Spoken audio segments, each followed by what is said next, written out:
As good as it gets. Dodgers, Giants, Kershaw, Bumgarner. Game 3 of this 4-game set. Plenty of Dodger fans in the house hoping LA can get its first win of the series. And no better guy to send to the hill to try and get it done than Clayton Kershaw. Rain's been falling all day, but it looks like it's stopped for the moment. Alana Rizzo, what's it like down there on the field? Well, the San Francisco grounds crew has done everything they can to prepare for the rain. The tarp was on the field when we arrived at about 9 o'clock this morning, and the biggest thing, guys, is to make sure all of the water is absorbed. They put turfus on the infield dirt, and they also put some warning track material on the track. They have a system called a sub-air, which basically sucks the water into the ground, then they turn it back on and it blows it out. It's the same exact system that they use at the Masters, trying to get all of the puddles to be non-existent, guys. All right, Alana, a little bit different than the helicopters they used to hover over the outfield in the 1962 World Series at Candlestick here in San Francisco. A more high-tech to get this thing ready to go for Dave Roberts to send this Honda lineup to the plate. First left-handed pitcher that they've faced this season, so a different look to the lineup. Kike Hernandez bats leadoff, and first starts of the season for Trace Thompson and Charlie Culberson hitting out of the 6 and 8 spots in the order. And quite a task for that lineup, facing off with Madison Bumgarner, who's 38 wins over the last 2+ seasons, #2 in baseball behind just Jake Arrieta. Yeah, not only that, last year he was the first left-hander in Major League Baseball history to hit 5 home runs and strike out at least 200 batters in one season. So he not only does it on the hill, but he does it at the plate as well. And you can see that by the lineup, heavily right-handed, because right-handers have very slight advantage over left-handers compared to his splits. He's very effective to both sides of the plate, to both types of hitters. What makes him so tough, he comes at you with a fastball that reaches the mid-90s, sharp slider, good curveball, an occasional changeup, but he is 6'5", and he releases the ball out in front and cuts the distance so the ball gets on you rather quick. I wonder if the Dodgers are going to attack the first pitch like they had success doing against Jake Peavy the other night. I absolutely love this lineup against him. It's an aggressive lineup leading off with Kike Hernandez. We've seen Chase Utley in that leadoff spot an awful lot, but with Kike up there, you're going to get another professional, energetic, set the tone at bat. So these guys had about an extra 45 minutes to kill with the weather that came in, and this is a look inside the clubhouse, tweeted from the Dodgers account. A.J. Ellis going over that scouting report maybe one last time, getting set to catch Clayton Kershaw. Happy 35th birthday, by the way, to A.J. today. No better way to spend it. Game 3 between the Dodgers and Giants. And after a delay of about 40 minutes, Kike Hernandez climbs in and it's ready to face Bumgarner. He's had really nice success against in his career. 10 ABs against Bumgarner. Hernandez has 5 hits. That includes a home run. The last time the Dodgers saw Bumgarner late last season.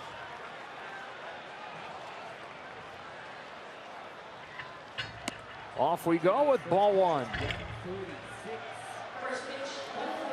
So the first start in the leadoff spot for Hernandez. We sit down in the bottom part of the order over the first week of this season. 1 ball and 1 strike.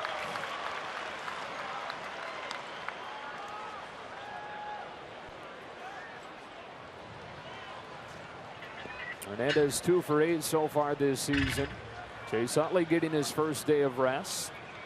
Scheduled with a left-handed pitcher on the mound. Here's Bumgarner's 1-1. Slides in there for a strike, 1 and 2. Madison's first outing against Milwaukee was a rocky one. Only 5 innings, 5 hits, 5 walks, which was very uncharacteristic of him, and a couple home runs. He's dealing with the flu. Start on Monday in Milwaukee. Much of the team had that flu going through their system during the opening series of the year. You mentioned about those 5 walks with Madison Bumgarner. Over the course of his career, the strikeouts have increased and the walks have decreased. So he's definitely getting better every year. Hernandez hammers a fly ball to left center field. Pagan turns and Hernandez is banged one off of the wall to start the day against Bumgarner. Leadoff double for Kike. A little salve to put over the wound that was inflicted by the Giants with their comeback again last night. Nomar.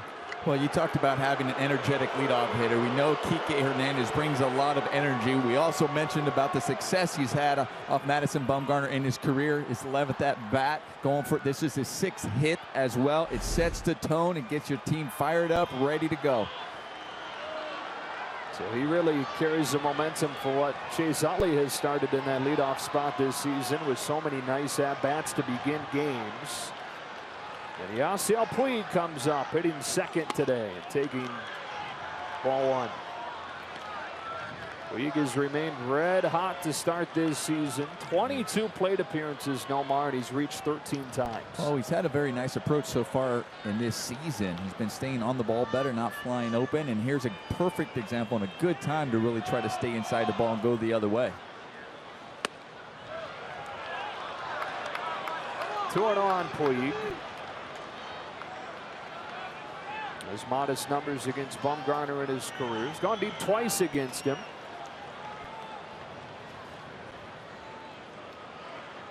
For Bumgarner, it's his 23rd career game against the Dodgers. And he's fallen behind Puig 3-0. The record for Bumgarner against LA, 13-7. With an ERA around 2.5. But in 7 of the meetings between he and Kershaw, the Giants have won 5 of them. Strike 1.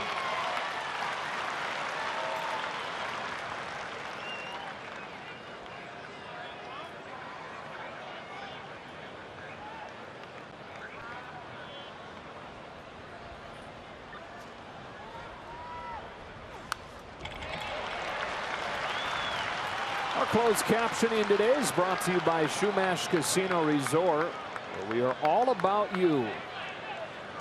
First inning, game 3, Dodgers and Giants. San Francisco taking the opener 12-6 on Thursday. And then a gut punch loss for the Dodgers last night, 3-2 in 10 innings, and a Brandon Crawford walk-off homer. Outstanding at bat from Yasiel. He has swung at the pitches he's supposed to swing at. He has taken the ones that you really can't approach, built the hitter's count. Bumgarner battled back to 3-2. You see that a lot. See them also trying to pound him in early because Yasiel has so much success when he's able to extend those arms. I think it also cements the old habit that they're trying to get him to come back to, which is to fly open. Get him conscious inside and then get him out away. Hernandez with a double off of the wall to start the game, and now a 3-2 to Puig. Slides inside, ball 4. Once again, they try to come in, and he takes it. It's a walk. Good at bat, as you mentioned. Good take by Yasiel for the walk. The one thing we also have seen, what I've noticed, is when he's struggling, you often see Yasiel have a lot of check swings on even a breaking ball like that, where he's out in that front foot, and then you see the arms kind of coming. He's battling to hold up because he's not really reading it out of the hands. We haven't seen that. That one looked like he read that breaking ball right out of his hand. He was still in a good hitter's stance and took it for ball 4. Not all takes are created equally, right? No. As far as the eye test. For a hitter, definitely not. You know the difference between a good take and not, and I know pitchers notice that as well. Good start for the Dodgers against Bumgarner. Justin Turner goes after the first pitch, and this will be the first out. Adrianza making the start at short today, has it, 1 away.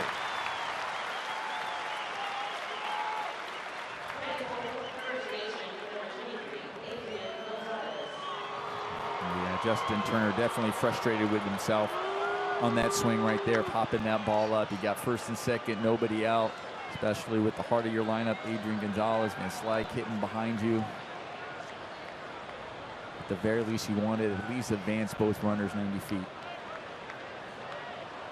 Well, Bumgarner has owned Adrian Gonzalez in their matchups historically.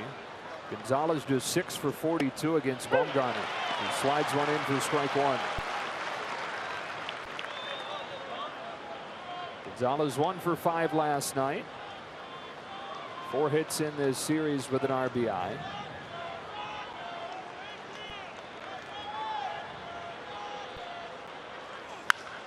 And hit to the opposite field. Pagan moves towards the corner to make the catch. Runners retreat, 2 away.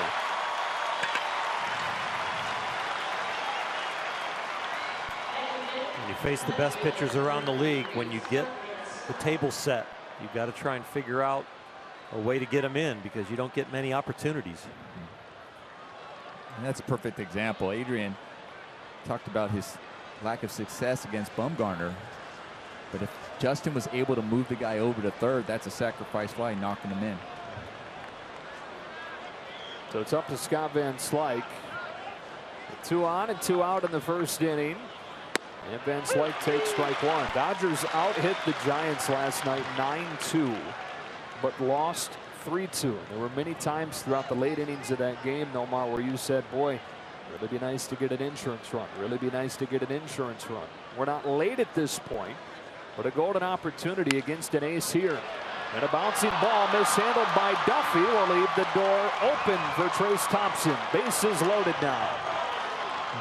That's the first error that the Giants have made in this season. Really solid gloves all around the infield. And that one, all he did, he just missed it. Looked like he tried to rush just a little bit too soon before he had the ball. And as that ball slightly kicked up on him when it hit that dirt, couldn't hold on to it. So the Royals, the only team in baseball now without an error. And Trace Thompson in his first start in a Dodger uniform with a big opportunity here in the first. Ball 1. It's been a defensive replacement so far this week for Carl Crawford in the late innings in left field. But makes the start today in center. Jock Peterson getting the day off. Thompson hits a fly ball to left. Just got under it. Angel Pagan. Will he have room? It's drifting out of play. Boy, it kept on drifting. And it's 1-1. They've got the right to left wind from right field to left field blowing, and that ball looked like it should have been about 20 feet fair, but just keeps meandering its way over there as the wind hits it. Running out of room, and in today's day and age with the new ballparks everywhere, you run out of foul territory in a hurry.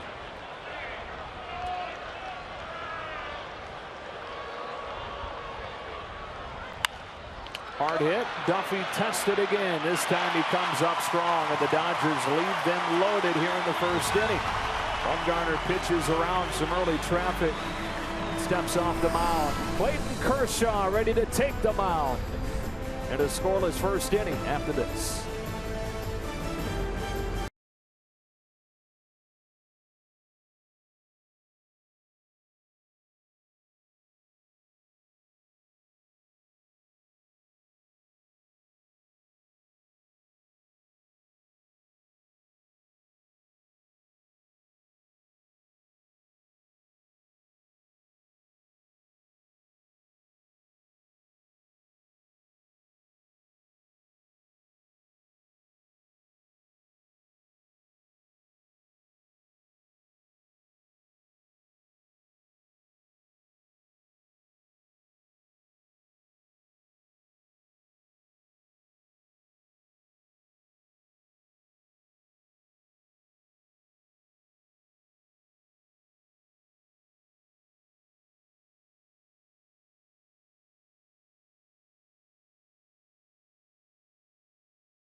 In the top of the first for the Dodgers, they leave the bases loaded against Madison Bumgarner, and now the Giants come to the plate for the first time today against Kershaw with his Honda starting lineup. Buster Posey's back in there after getting yesterday off, doing the catching for Bumgarner today. And with Bumgarner being as good of a hitter as he is, up into the 8th spot, something that Bruce Bochy has used frequently early on this season. Tomlinson and Adrianza getting their first starts of the season around Bumgarner at the bottom of that order. And it's Clayton Kershaw ready to make his second start. We know so much about Clayton's resume, but now his 9th year on the big league scene. Has any of his stuff diminished? Well, no. The fastball is exactly where it was when he broke in 2008. The slider / cutter is harder because he cuts it more often, shortens the break. The curveball, the largest differential in the big leagues last year from the fastball to the curveball, over 20 miles an hour. And Denard Span, one of only 2 left-handed hitters in this Giants lineup today. Steps in against Kershaw, whose first pitch of the day is a fastball low, 1-0. With a 20 miles an hour differential for his fastball, the curveball, and I'll tell you, as a hitter, it looks like it's over 20 feet differential from the top of the break of that curveball to the bottom. There's a fastball strike, 1-1. It's a pretty good curveball last night from Ross Stripling, guys. That spike curve. And a nice 12-6 curveball working. Span in the ground to second. Kike Hernandez bobbles it, but recovers calmly and throws out Span. Well, the Dodgers behind Clayton Kershaw today. A few changes. You see at short, Corey Seager sitting down with Culberson over there at short, Van Slyke left with Carl Crawford down, and Trace Thompson in center with Jock Peterson. We already talked about Kike Hernandez. Got the first ground ball out there in there for Chase Utley. One thing about this, we wanted a heavy right-handed lineup on the offensive side, but this is a defensive side that can catch the ball around them. Angel Pagan now. Heavy fastballs early from Kershaw, strike 1. Pagan 0 for 2 with a walk in front of that game-tying home run in the 8th inning last night.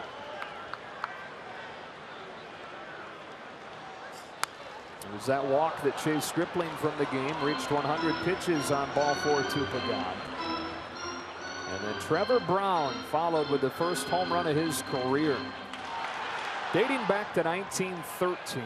That's as far back as these detailed records go. It's the only time the Giants have won a game where their only 2 hits of the game were both homers. Opposite field approach from Pagan gets him a base hit.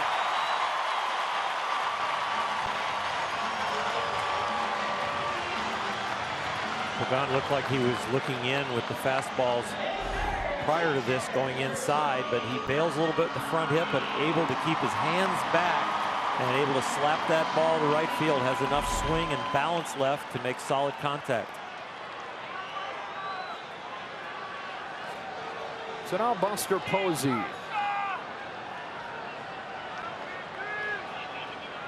One of the great pitcher-hitter matchups of this generation. Clayton Kershaw, Buster Posey.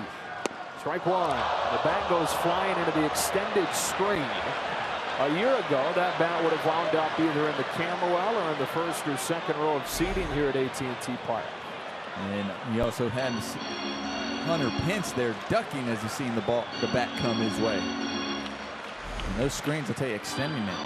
For me, for us as players, we'd rather have that screen extended all the way down farther to protect as many fans as possible. It's in all big league ballparks this year. That netting extended down to the home plate side of each dugout. Another breaking ball and a fly ball. And Slyke and Thompson. Chase Thompson with a late call on the catch. Those 2 guys playing out there for the first time together during the regular season. 2 away. Well, there's a few things that happen out there. One is sometimes you're calling the ball at the exact same time so you don't hear the other. When you're going in, you're saying, I got it, I got it. It's really the job of the corner outfielders to be aware of the center fielder because he's the one in charge. And then the other thing, you're also dealing with a crowd, you know, that can be loud too. So those are 2 things you often battle out there when it comes to communication.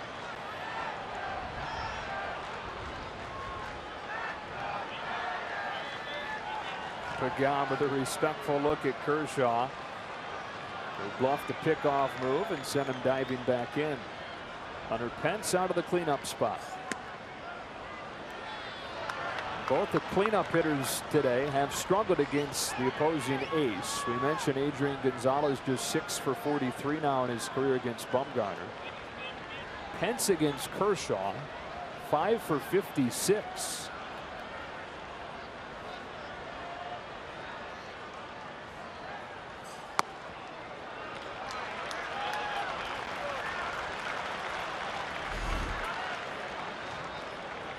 There's a pitch from Kershaw. I know he didn't hit his spot, but that was right down the middle and didn't get the call.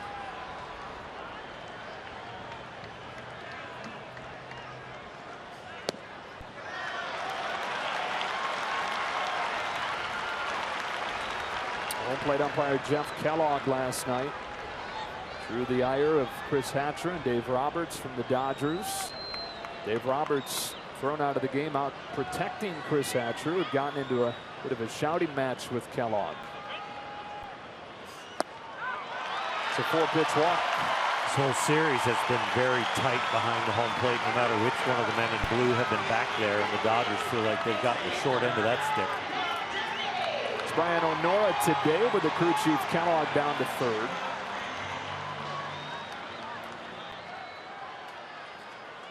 Madison Bumgarner had to pitch through traffic. His first and second situation was with no outs. Here Clayton facing it with 2 outs. 1-out single for Pagan and the 2-out walk for Pence. And here's Matt Duffy. He knocked in 4 runs on opening day this year. His first game is his second year full-time big leaguer. The runner-up to Chris Bryant for National League Rookie of the Year last year. Moved into the starting third base role early on in the season. Casey McGee struggling. Took over that spot and was really good quietly for the Giants. 5 straight balls from Kershaw. His 1-0.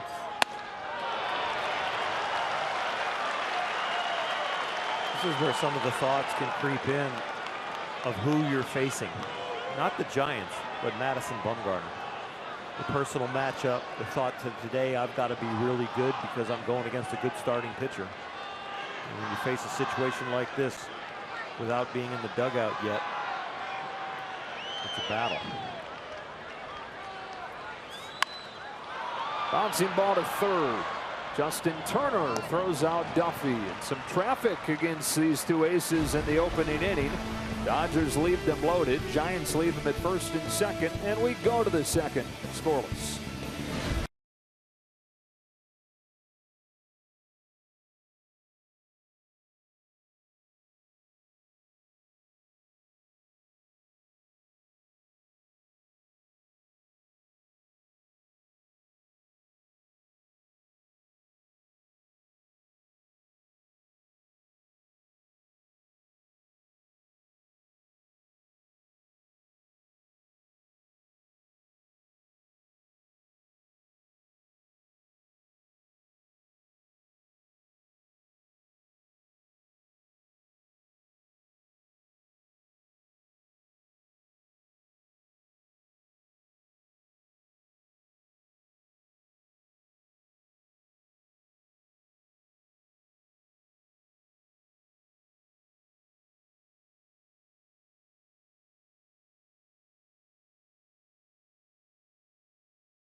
Eight-time Clayton Kershaw, Madison Bumgarner faced off head-to-head. Kershaw's numbers, for the most part, are better than Bumgarner's in the head-to-head meetings, but the Giants have won 5 of the 7 previous matchups between these two guys.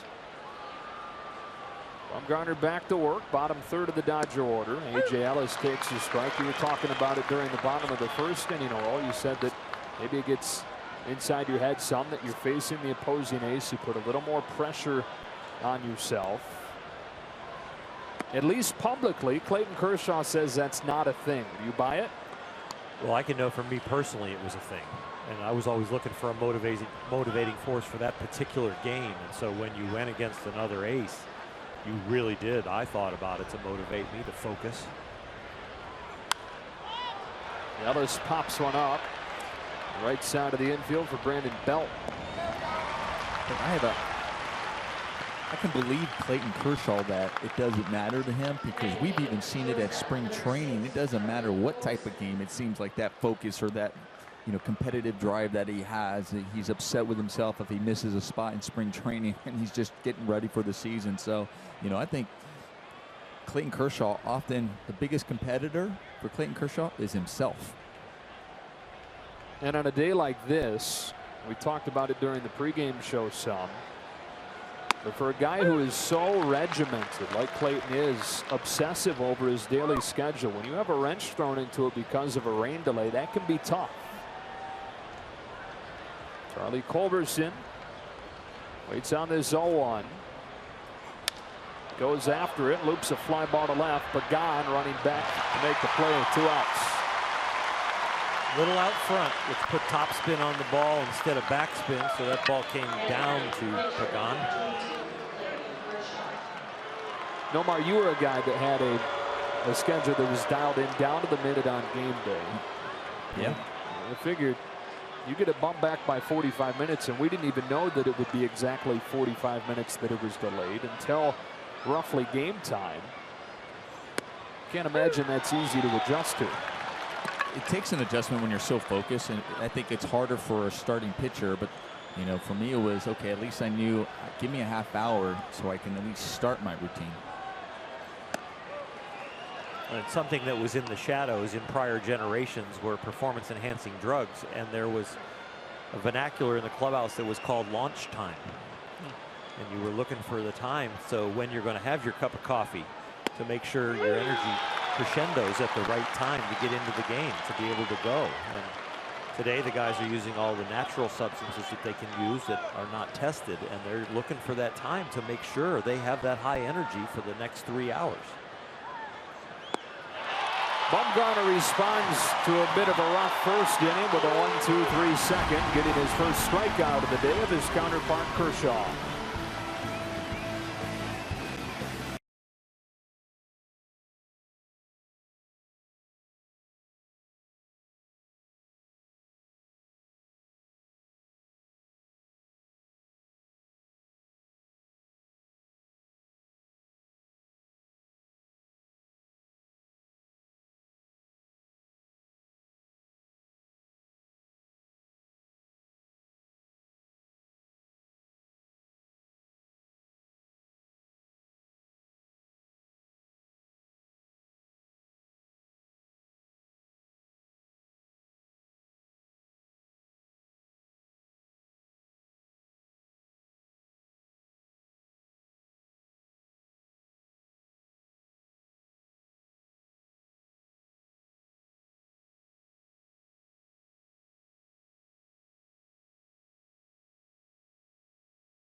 Well, nowadays we have diamond dry and all these other ways to get the field ready to go, but that wasn't the case in 1962 when the Giants were playing the Yankees in the World Series. They brought in helicopters to dry the field in time for Game 7, which wasn't played until 5 days after Game 6 in New York because of the rain that they had had here in the Bay Area. That was over at Candlestick, where I think it's still raining.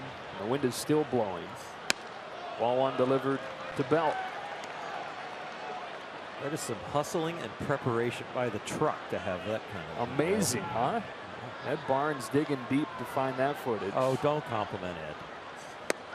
1 ball and 1 strike on Belt. Giants went on to lose that World Series in 7 games to the Yankees.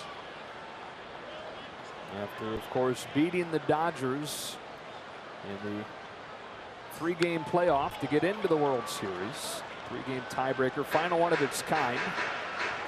Some of the first heartbreak that LA Dodgers fans experienced after so many of those moments in Brooklyn.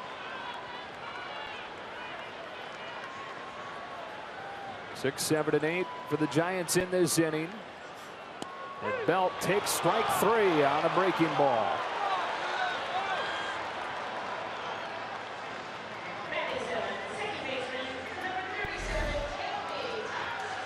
Left on left, tough situation for any lefty, but then when you throw Uncle Charlie there into it, Omar, you're right, that looks like about 20 foot of break when it comes out of Clayton's hand and then down there to the corner. Shelby Tomlinson making the start at second base for Joe Panik today, grounding 1 foul.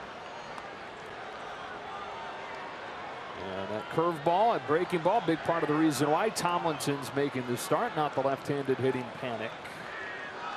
It was Panik's back injury late last season that opened the door for Tomlinson's big league debut. And he had a good debut, hit above 300 in about 2 months of action. Made his first opening day roster this year. Hard hit to left, sending Van Slyke back, but he just got under it. 2 out.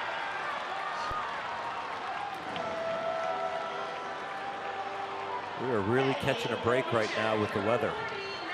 They moved us back some 41 minutes for start time, and then they told us we'll start, but there probably will be an irritating rain throughout the whole game. Well, we had that the last 3 innings of last night, but it hasn't really started up here yet. Addison Bumgarner, the only opposing pitcher ever to go deep off of Kershaw. Follows it back for strike 1. Kershaw not alone, though, and Bumgarner instilling some fear in him.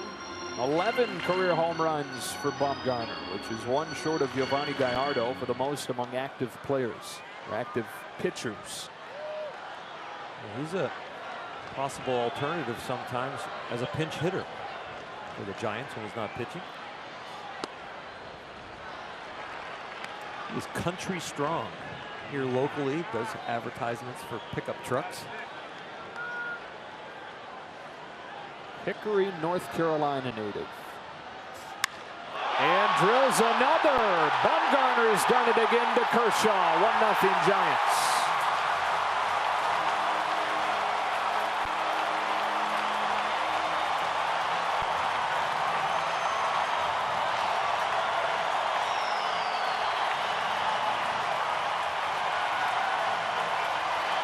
There's pitcher-hitter matchups, and then there's pitcher-pitcher matchups, but this is really a pitcher-hitter matchup when you face Madison.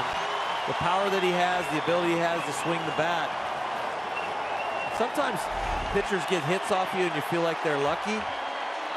The ones that swing the bat good, you can't get an ego against them. You've got to trick them because they've got ability to do that.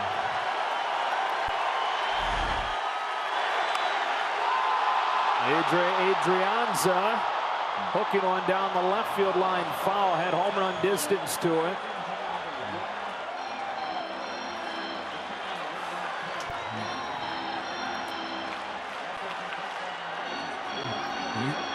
Throughout his entire at-bat, Bumgarner, you saw the swings he took. He was not getting cheated on every swing.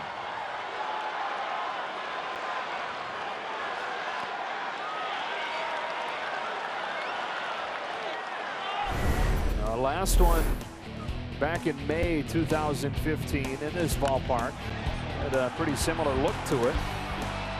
Into the same spot of the ballpark.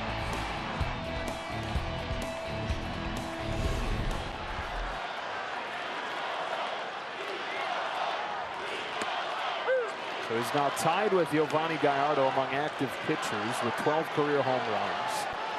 2 of those 12 home runs have come against Kershaw. 1-2 to Adrianza. Bounce back to the mound. Kershaw's got it, and the inning is over. Madison Bumgarner takes Clayton Kershaw deep to start the scoring on this drizzly Saturday afternoon in San Francisco.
Dodgers trail the Giants 1-0 and a Madison Bumgarner solo home run. Top of the order coming up for the Dodgers. Here's Kike Hernandez. Blasted a double off of the wall against Bumgarner his first time up. That led off the game, but he was left at third. Dodgers left the bases loaded in the first inning.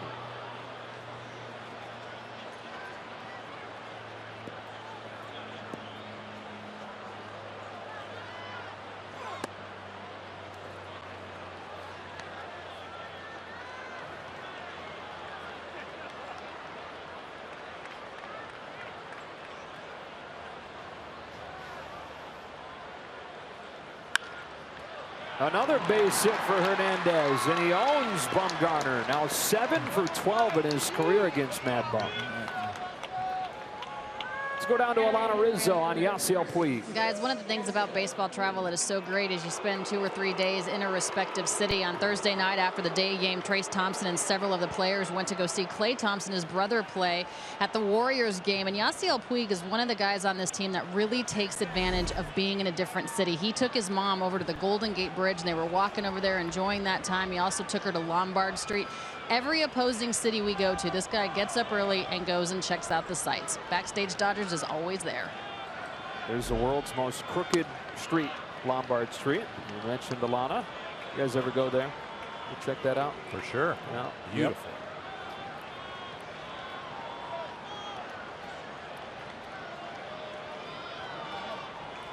Now the Dodgers trying to put up a crooked letter, a crooked number up there. I like it. See what you did there. Yep. See that? Yeah. Well, I'll tell you, off a pitcher like Madison Bumgarner, we saw that first inning. You really have to try to capitalize on those moments. When you get an opportunity like that, because Madison, you get a pitcher that can settle down.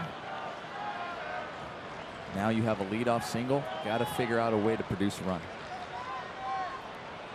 Puig, who walked his first time, ahead in the count 2-0. Strike one.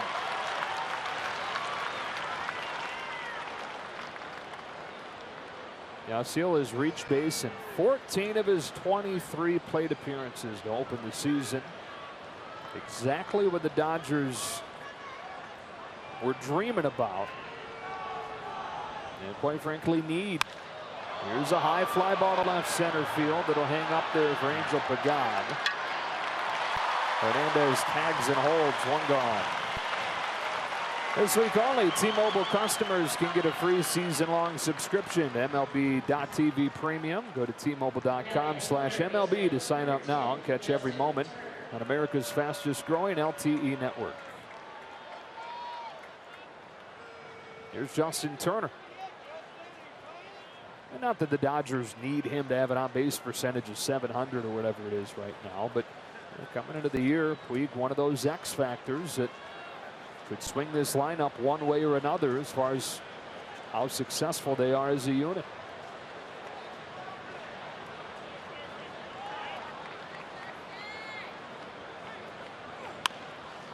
Turner with a little jam shot to right. Pence won't get there, and a bloop base hit for Turner.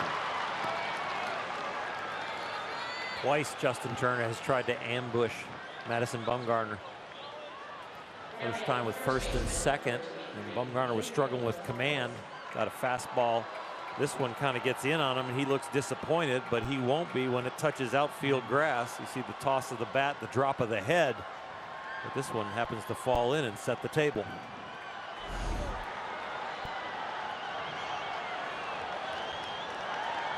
So again, the Dodgers threatening like they did in the first inning. Adrian Gonzalez flied out to the left field corner his first time.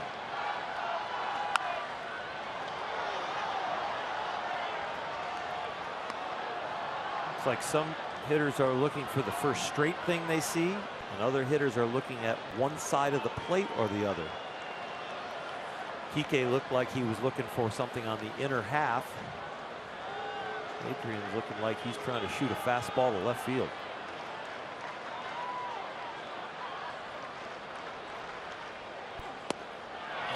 Unsure, swing and a miss, 0-2.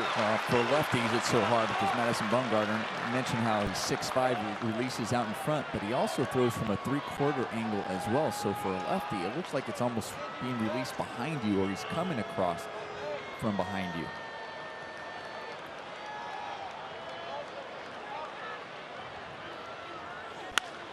And he goes the other way for a base hit. Hernandez throws on the brakes and gets back to the bag. With Pagan getting the ball back into the infield. Wet dirt had him stumbling. Thankfully, hadn't gotten that far from the bag. There was Reed over there as he hits this line drive. You had Angel Pagan get on that ball, and he got it quickly here because it was a good jump by Hernandez. But when he reaches third, he already has the ball in his glove. And that's a tough call to try to send him and get an out right there. He slipped just because he was stopping. But you're going, okay, we got a man in scoring position, man at third base, and less than one out. You got to be confident in the hitters to be able to come through and figure out a way to put a run on the board. Second time in 3 innings against Bumgarner. The Dodgers have loaded the bases, trying to cash in this time. Here's Van Slyke.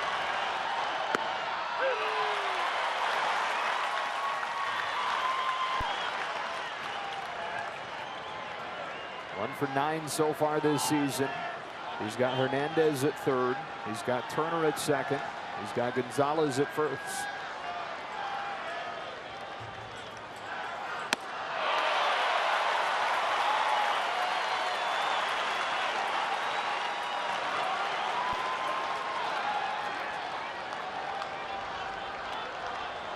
Scott's got to really battle here to get this ball in play.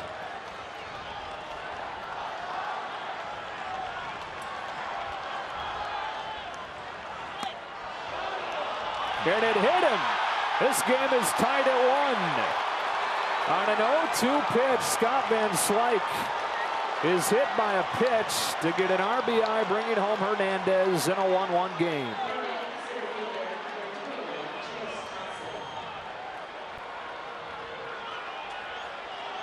They came up the ladder to get the swing and miss, and then they come right back in there to try and get the strikeout with bases loaded, 1 out. And you see the elbow gets grazed on this fastball up and in. He does attempt to get out of the way. Might not have been an aggressive attempt to get out of the way, but he does. And the pitch before the swing, it looked like that little collapse right there.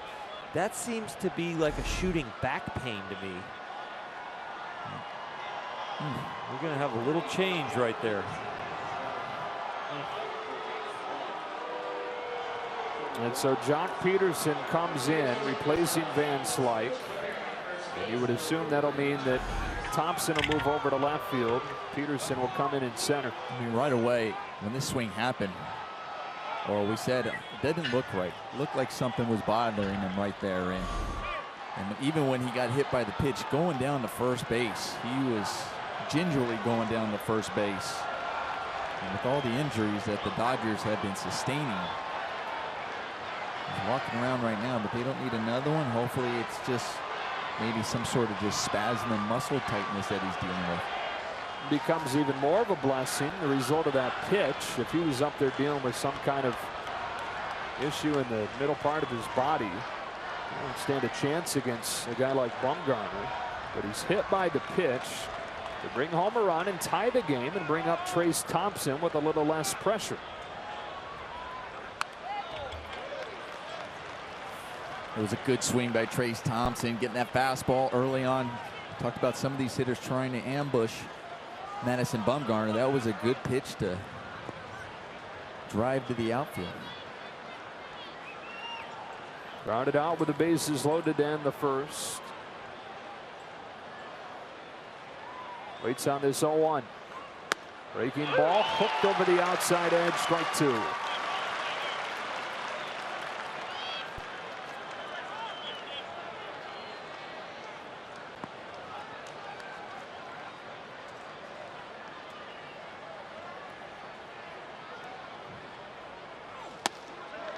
Try to get him to climb the ladder, laid off 1-2. That breaking ball from a right-handed hitter has to look like it's coming like the second baseman. The two different breaking balls with Clayton Kershaw and Madison Bumgarner.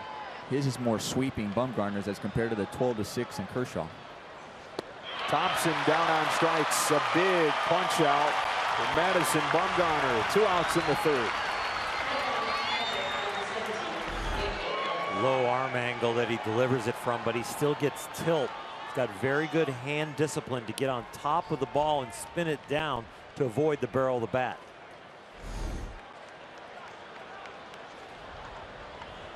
And so it's up to Ellis. He popped out his first time.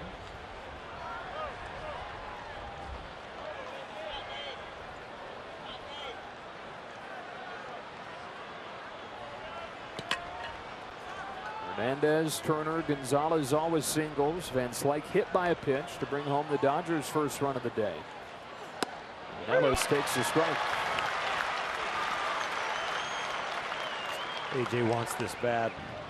Like yesterday, to pick up Ross Stripling and drive in a run and be the catcher that's ushering him through the game. Right here, his best buddy on the mound, Clayton Kershaw, gives up what could be an embarrassing home run to Madison.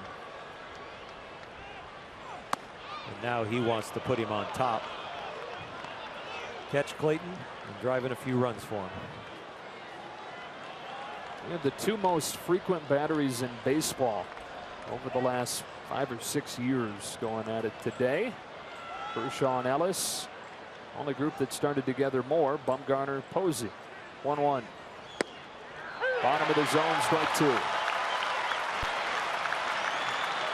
You see it, you feel it, that relationship between a pitcher and a catcher, and it's even greater when your catcher helps you offensively.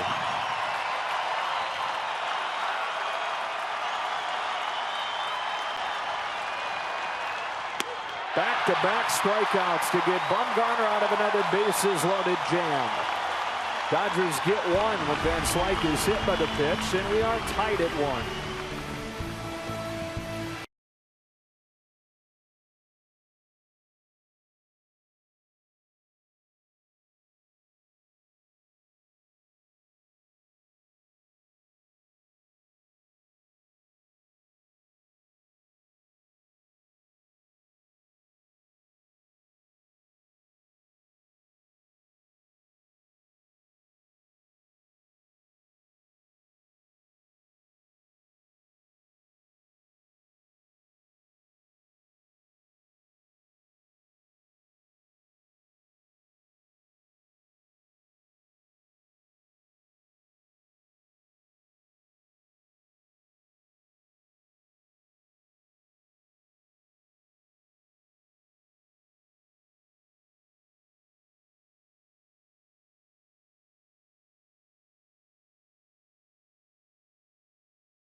like after he, before which he left the game. You see him dealing with something. A couple of flyouts out there. You saw that first one when he stepped. It looked like he stepped awkwardly, and then he felt something, and he was throwing that one back. Was having trouble.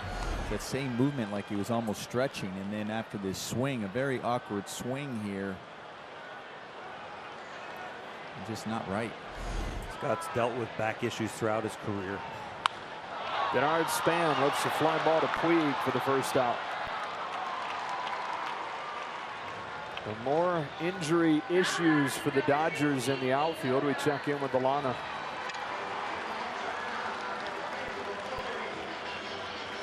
Alana? I'm here. Hi, guys. Hey. Yeah, so injury issues, right? We've got Scott Van Slyke now coming out of the game, and Carl Crawford on the DL now, too. Never a good opportunity to get hurt. Certainly an inopportune time as a left fielder, because Carl Crawford going on the DL earlier this morning as he continues to deal with back issues that he started sustaining in the middle of spring training. They tried to keep it at bay. Certainly didn't want to go with the short bench. They had to put him on the disabled list today. Micah Johnson being recalled. He was supposed to be here at 1 o'clock. You would think, though, that Johnson would have been pinch running if he was already here. So certainly not a good opportunity for Scott to be hurt. We'll hopefully get an update soon.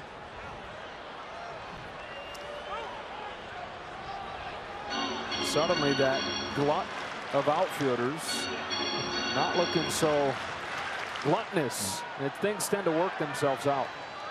Dave Roberts said that at the beginning of the season when they were about to break camp, and then also with Yasmani, Howie, Kendrick on the DL, and possibly coming out opening day. Opening day at Dodger Stadium. Right. Tuesday against Arizona. Grandal and Kendrick continuing their minor league rehabs this weekend. Grandal hit a home run last night. Kendrick had a double.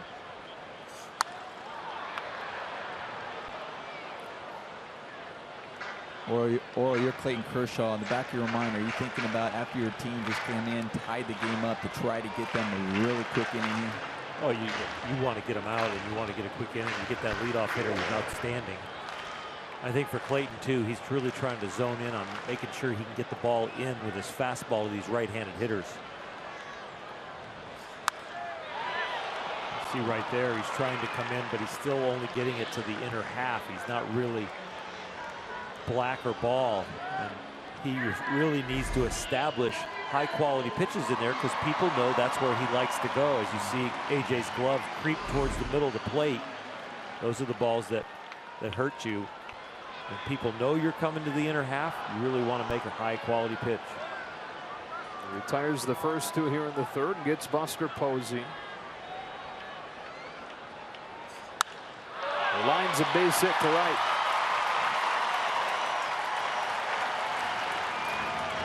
Clayton has gotten better and better at that outside lane, that outside low and away. And Buster Posey just a really good hitter to be able to stay on that, because they default a lot to fastballs in and cutters in. As good as Clayton Kershaw is, good hitters are going to be able to get some hits. You just get to decide as a pitcher how much damage they get to do to you. And you see there last season, Clayton Kershaw had opponents swing at the first pitch more than any pitcher in baseball. And that's because they know what happens if they take one and it's a strike, and he's got his full bag of tricks to work with.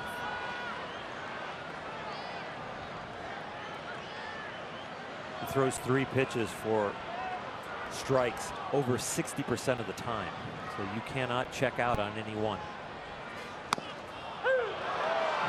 When you have a pitcher on the mound and he had 300 strikeouts the year before, why would you want to give him one? Yeah, right. Why would you want to give any pitcher one? But especially with a resume like Clayton Kershaw, so I understand he would go after it.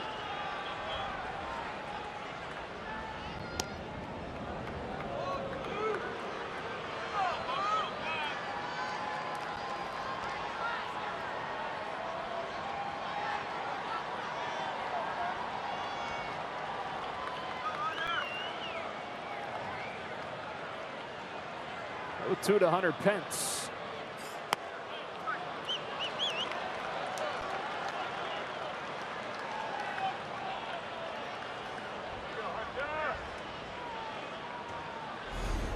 This pitch is close. I thought it was a strike. I had the replay asked for.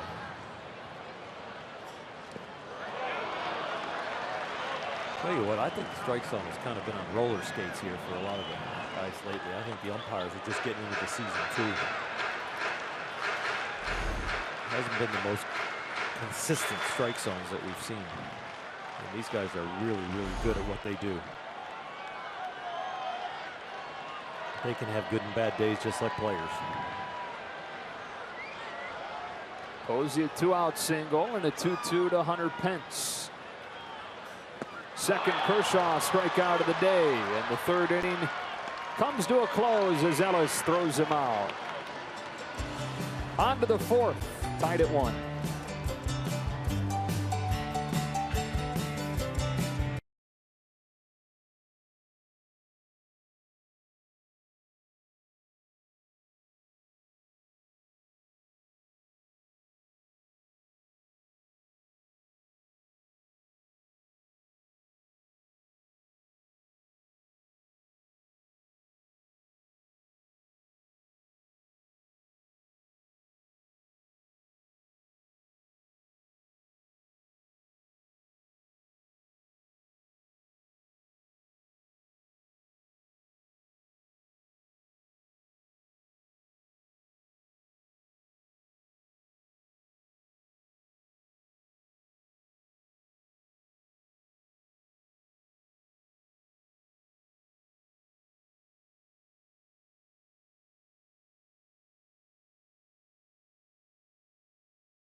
Dodger Baseball on Sportsnet LA is brought to you by the Dodge Challenger. Test drive one at your local Dodge dealer today.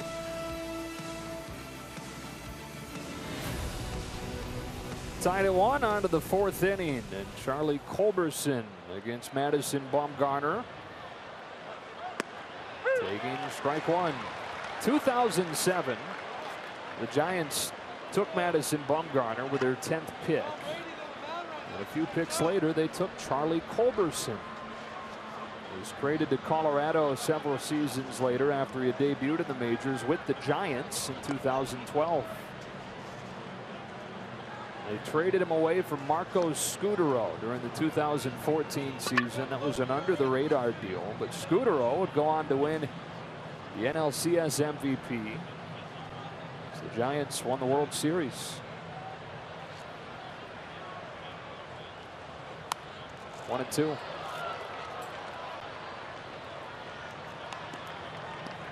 Charlie Culberson coming up as a utility player for the Dodgers here, used in different positions.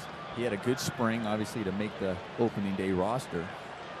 But here's also an opportunity to leave an impression going up against a pitcher like Madison Bumgarner, getting a start.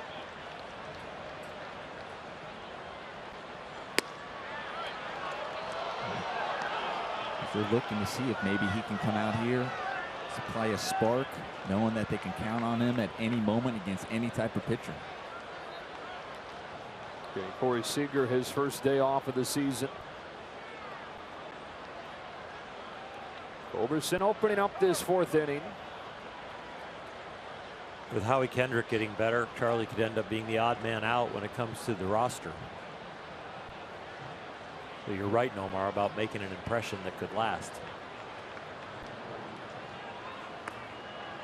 And I think the evaluation won't just strictly come from today. I think the Dodgers are really happy about the way his glove work has come along, that he can play the multiple positions, that they really love his defense, and they love his approach at the plate. And thinking about Marco Scutaro, I mean, he could be that type of player. That's scrappy, you know, a bat that you can hit at the top of the order, the bottom of the order. Culberson down the left field line, a base hit. There's your spark in the form of a leadoff double from Culberson. Scutaro was the type of player that was in there just grinding it out. And right there, you get a ball in the inner half, just I'll turn on it. You can keep a ball away from me, I'll spoil it. Right there, Charlie does a thing, gets the hips and the shoulders moving, gets the bat head through there and drives it down the line. Beats Duffy to the spot. Another opportunity for the Dodgers. I mean, they've done a good job. You know, they did that in the first inning, get the leadoff runner on. They did that in the third inning, getting the lead runner on. They scored him in the third. We talked about opportunities. They don't come that often against a guy like Bumgarner, so got to capitalize on them. Run defense is on. Kershaw takes a ball.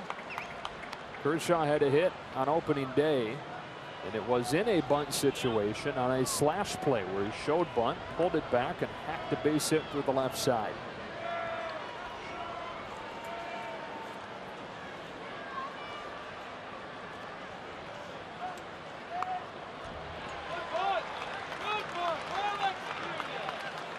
Clayton trying to get the ball towards third base. If Duffy decides to charge hard, Culberson could be heads up and actually sneak in behind him, and Clayton could pull the bat back and not even bunt at it. But right now, Duffy is playing conventional, and he's reading the bunt and freezing and watching what happens.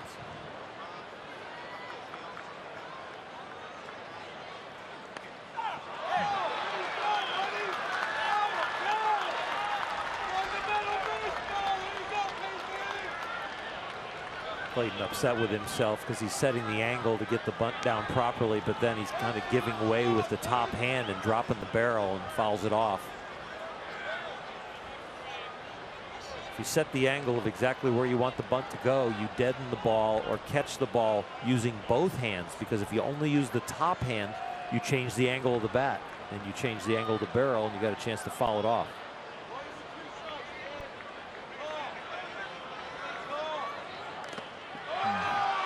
Kershaw unable to move the runner over. One away here in the fourth. And these could be the frustrating little things for the Dodgers. And we talked about that in this first series against the Padres, they did do a good job doing the little things, moving the runners over. And when you're playing against good teams like the Giants, you got to be able to do the little things like that, because those things can create that big inning that you're looking for. Not only can create one run, but can create multiple runs. Madison Bumgarner trying to solve Kike Hernandez, who's got a double and a single today, and scored the Dodgers' only run.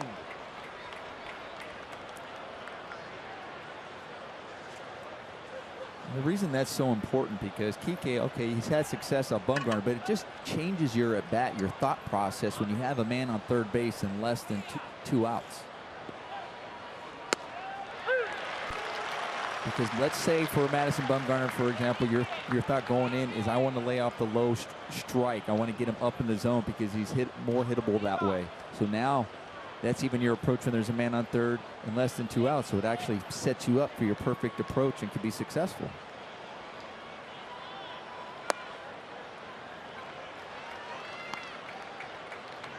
Some guys just see elite pitchers particularly well, right? I mean, you got Kike Hernandez, who in his career is 7 for 12 against Bumgarner. I think I saw a note today that the guy that has the most hits against Kershaw in his career is Dexter Fowler.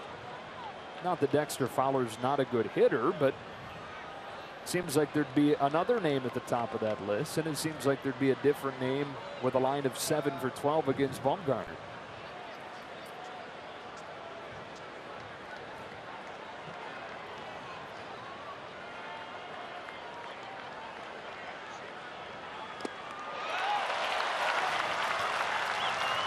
And there definitely is something to that, being able to see certain pitchers better than others for whatever reason, whether you're able to read the ball well right out of his hand, whether you're something you recognize in the pitcher's body language that tells you what pitch is coming.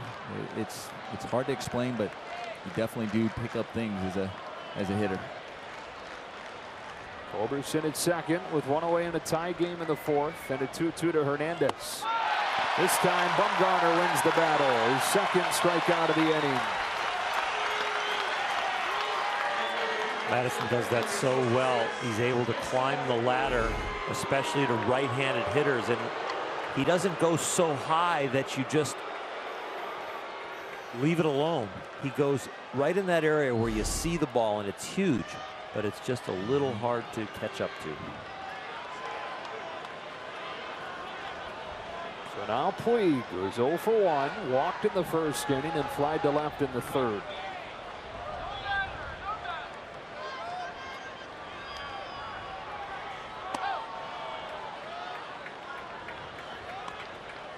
Talked about Dexter Fowler hitting Madison well. Hitting Clayton well. Hitting Clayton well. Yeah. With Buster Posey's hit, he tied Dexter Fowler with 18 hits off of him. So we do have somebody with a big-time resume up there. Right.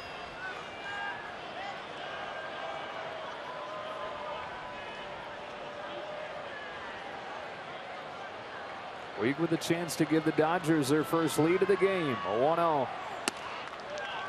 2 balls and no strikes, and Omar, the takes from Puig continue to be very calm takes. Very balanced, not off balance for every take. I'm just thinking about the Dodgers, and we've harped on this so many times about 2-out RBIs, how critical they are, and they've had plenty of opportunities to come up big with 2 outs. Left the bases loaded in the first, left the bases loaded in the third.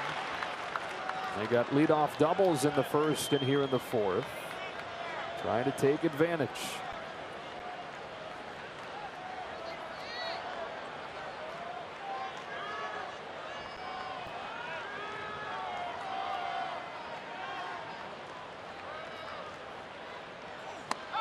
Two and two.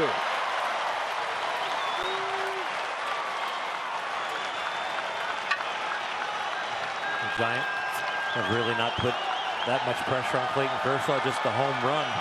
The Dodgers are 1 for 9 with runners in scoring position.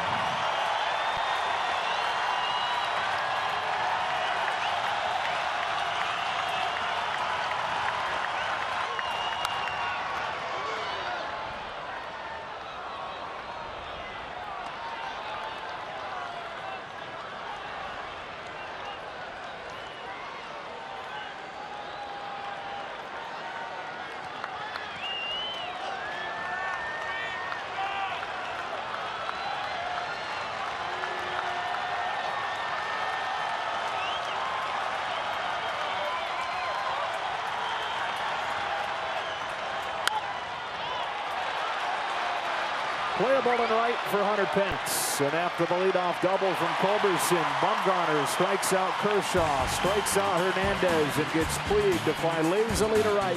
We stay tied at 1.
Dodgers 1, Giants 1. Bottom of the 4th inning.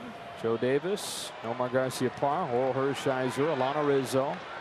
Third game in a 4-game set between these division rivals. And Matt Duffy takes ball 1 from Clayton Kershaw.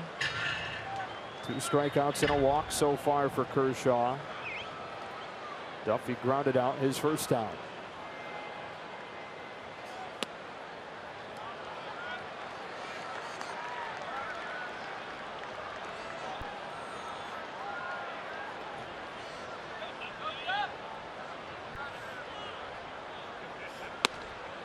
Two and 1.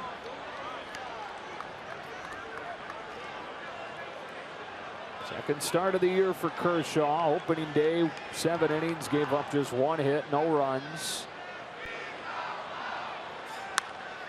A bouncing ball past the mound to Hernandez. So the only run that Kershaw has allowed this year was the solo shot from Madison Bumgarner. Brandon Belt coming to the plate. We're going down to the field to Alana. Well, guys, during the rain delay, Brandon Belt was making it rain as the San Francisco Giants announced an extension for their first baseman, reportedly a 5-year extension, but a 6-year deal through the 2021 season. Per club policy, no financials were discussed, but several reports saying it was around the $79 million mark, trying to lock up these younger players. Which they've made it a habit of doing. Belt takes upstairs. They locked up shortstop Brandon Crawford with a very similar deal during the offseason. Joe Panik controlled for a while at second base. Duffy just broke into the big leagues. And of course, Posey behind the plate. All those guys homegrown. Interestingly, though, Madison Bumgarner, their ace, who's on the hill today, undisputed ace of the staff, is the lowest paid starting pitcher in the rotation. A little less than $10 million for him. And a whole bunch of other guys in double figures when it comes to the millions. Bell pulls one into the shift. Gonzalez has it. Close play, and Kershaw wins the race to the bag. Adrian Gonzalez is just one of the best at doing that. And being so calm, not easy for a first baseman. Oftentimes you see first basemen, I know when I played over there, it was about underhanding because I can control and make it easy on the pitcher rather than throw it in the overhand. But he has such a nice touch to throw it to the pitcher that's on the run. And the pitchers know how Adrian is going to throw. They work on it through spring training. They work at it occasionally throughout the season. They know that when he goes, he's going over the top, that he has such a nice touch and will get it to you early so you can catch it and then find the bag. Kershaw with a chance to work his first 1, 2, 3 inning of the day. Kelby Tomlinson looks at ball 1.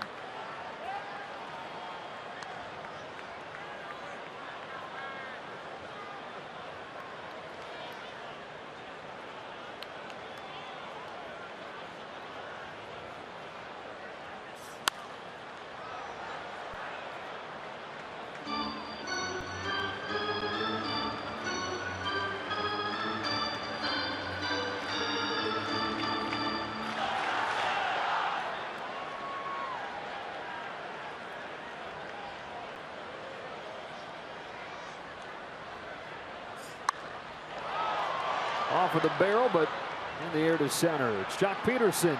And a 1, 2, 3 inning for Kershaw here in the 4th. Both pitchers have settled in after some early traffic.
Dodger Baseball on Sportsnet LA is brought to you by your Southern California Toyota dealers. Get huge cash back on a new Camry or a Corolla at Toyota's Axe the Tax sales event.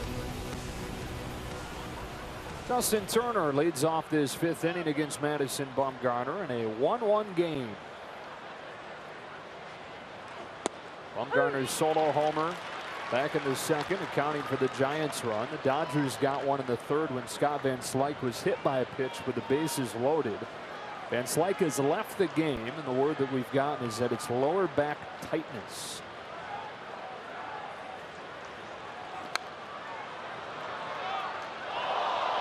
And so the injury problems continue to trickle in for the Dodgers. They started the year with 10 men on the disabled list, which is the most to begin a season since Major League Baseball has been tracking such a thing.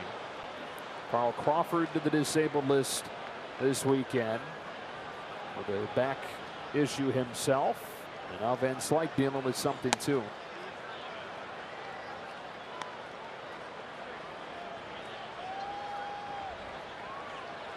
Giants, by the way, started the season with 0 on the DL.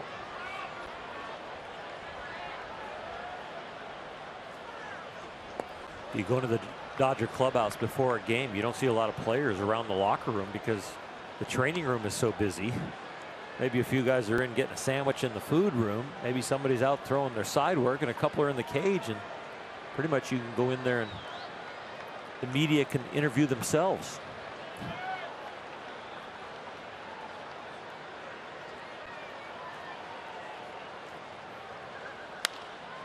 Turner golfs one to center. Denard Span one away.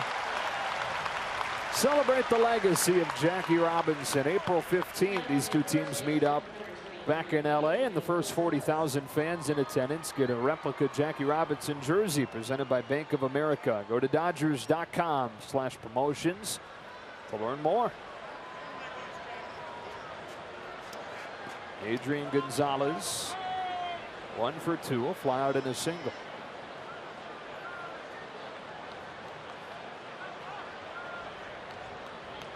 Posey setting over the plate for a fastball that's fouled off. Strike 1.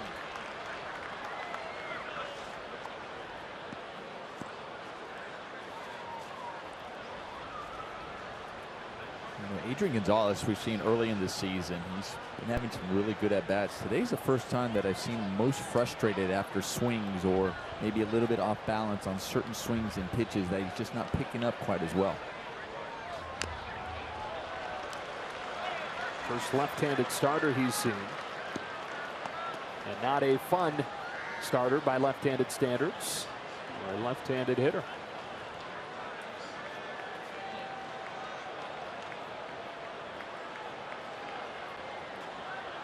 Won't be easy on Jock either, coming up for his first at-bat after Adrian. Jock checking in with Van Slyke leaving with that injury. Dave Roberts had decided to give Peterson a day off to have to not deal with the left-hander Bumgarner.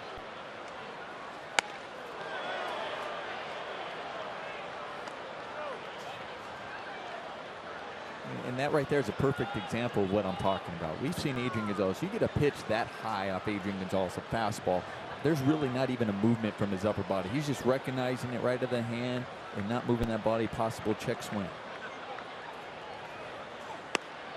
Got him with a breaking ball. 6 strikeouts.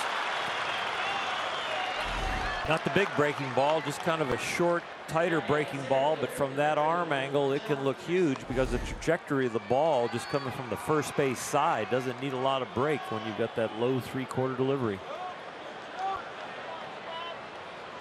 Van Slyke had reached both times, reached on an air, and then was hit by a pitch with the bases loaded to play the Dodgers' only run of the day. And now Jock Peterson comes up against Bumgarner.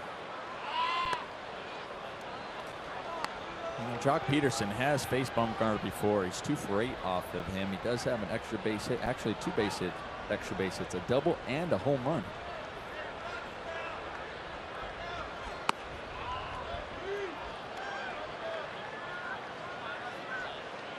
challenge for him to keep that front shoulder and that front side in against Madison, and he's had such good at bats throughout the season so far. It's a habit that he's building. So when you make out the lineup and you have him avoiding the tough lefty, you're trying to keep him in his groove. But with Van Slyke tweaking his back, Jock thrust in there. Bumgarner's falling behind him 3-0. It's easy to keep your shoulder in when you're taking 3-0. Yeah. Yeah.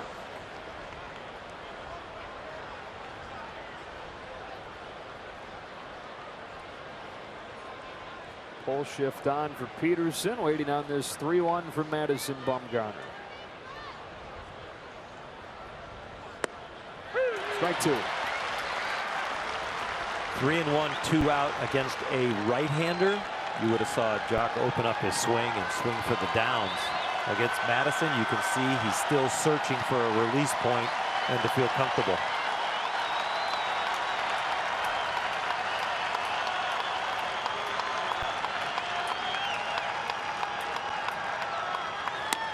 Seven Ks through 5 innings for Madison Bumgarner. And the only Giants run of the game came off his bat. Clayton Kershaw back out there. We're halfway home in San Francisco.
The section of fans out there in deep right center field, and it's all blue. There's a couple sections. It's not Ross Stripling's family. That was only 21. Yeah, quite a group they had there last night. Bringing his mom and dad, fiance and her family. Bumgarner went deep off Kershaw his first time up. He swings and misses 1-1. Alana, you've got more on the Stripling family.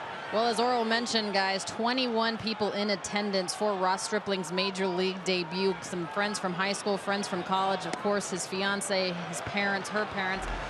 After the game, and he was addressing the media, he went out and all 21 people gave him a tremendous ovation. He then walked down the line and said thank you to each and every one of those folks. Said it was the most important part of his debut, having those people there. People that have loved him before, people that will love him after, guys.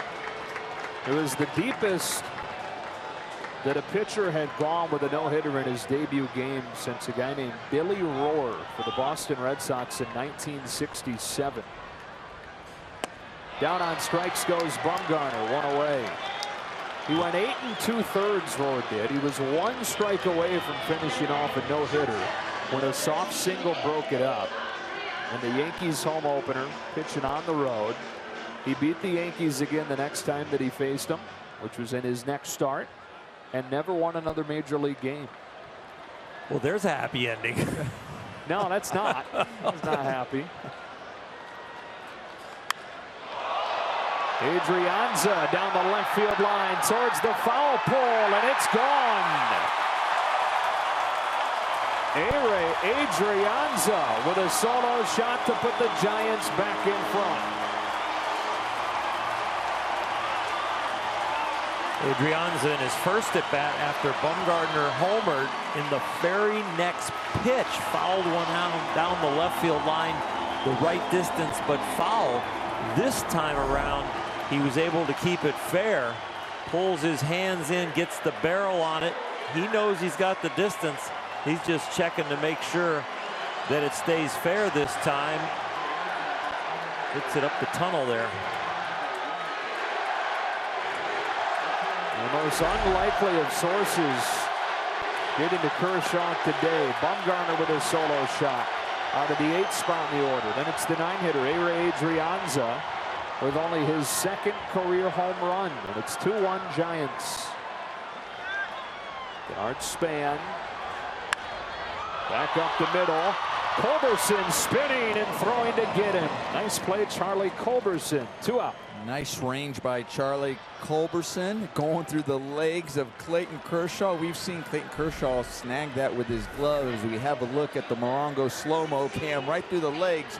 And not only does Charlie Culberson get to it, but watch the play in the back end over there by Adrian Gonzalez, picking that out of the dirt nicely. Morongo Casino Resort and Spa slow-mo cam showing Culberson flashing the leather. And on his 14th career start at short. 2 gone in the 5th for Angel Pagan. Strike 1.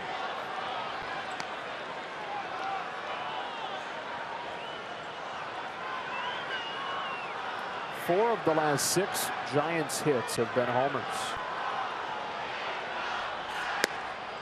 Strike 2.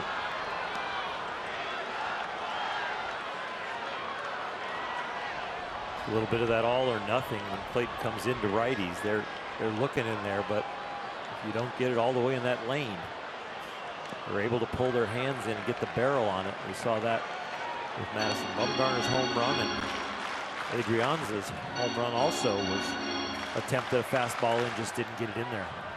Guys, if you go back to Pence's grand slam in the opener, it's 4 of the last 6 hits that have been homers, and 5 of the last 8 hits have been homers for the Giants. Number 2 in baseball over the first week with 11 home runs as a team. They've homered now in 6 straight games. All 6 games they played.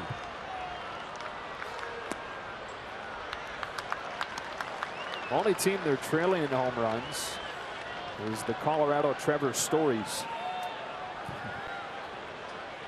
He's hit 6 in his first 4 games. First time in Major League history anybody's done that.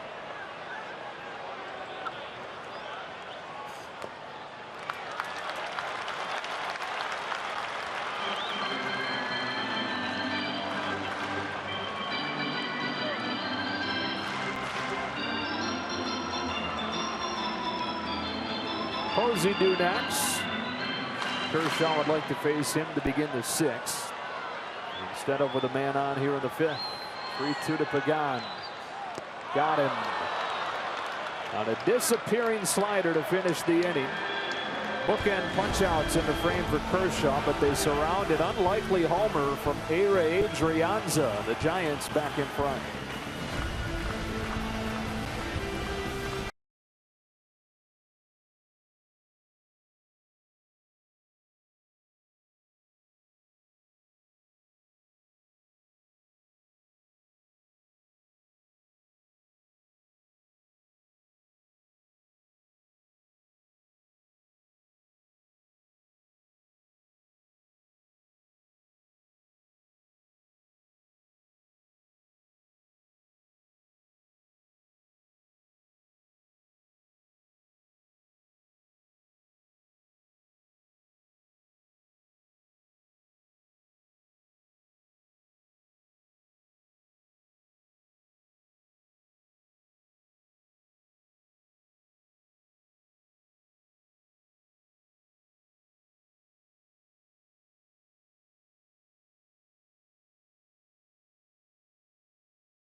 Here's the 76 Dodgers calendar. One more on this road trip after today before opening the home slate against Arizona on Tuesday. They play 3 against the D-backs, and then the Giants come in for the weekend. Madison Bumgarner against Trace Thompson to start off the 6th inning. There's ball 1. Thompson is 0 for 2. Twice getting out with the bases loaded.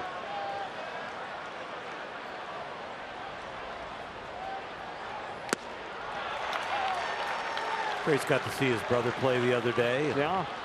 But his brother's not here today because the team's in Golden State's in Memphis. Tremendous athletic family. Brother's averaging 22 points, shooting 43% from the 3-point. Yeah. Not bad. They're changing the way the game is played, that team. Unbelievable. I mean, he would be considered the best shooter in the NBA if he wasn't playing with Mr. Curry. Oh, yeah, we have the other guy, too.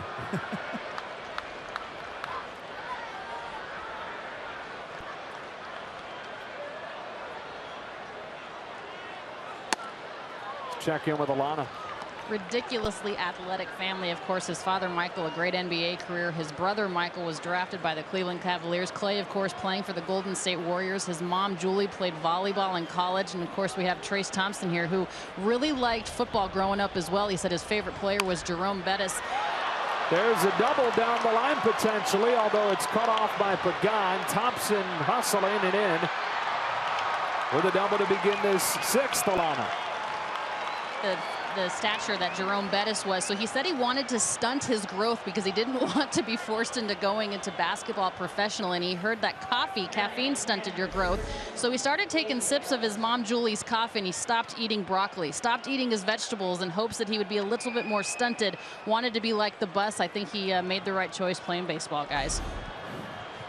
That's funny. I actually stopped drinking coffee and drinking caffeine because I wanted to grow. I heard the same thing when I was younger. I didn't drink any soda because I actually was praying just to be 5'8". That's what I was hoping I could reach. Crazy, somebody's doing it the opposite way. I'm like, really? Good problem to have. You still eat broccoli, though. Oh, yeah. I ate the vegetables. See, I ate vegetables thinking I was going to grow and stopped with the caffeine. He did the opposite. You still not a coffee guy? I'm not a coffee guy. Oh. I'll tell you what, right now with the Dodgers, once again, you get another leadoff double. You got to find a way to get this guy in. I look at it, I have a star by the 1st inning where they were able to do that in the 1st inning to try to put some runs on the board and couldn't. Can't do that again here. Ellis corks one down the line, foul. And it's an effort by Ellis right there. He was trying to go the other way on that pitch.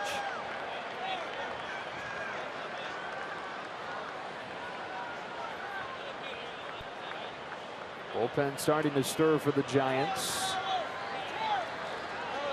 Dodgers are 1 for 10 with runners in scoring position in this game. You're facing a guy like Bumgarner. You're usually going to come out on the wrong end if you can't cash in on the opportunities that are there.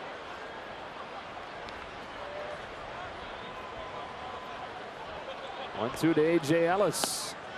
A little bit low. Count evens up.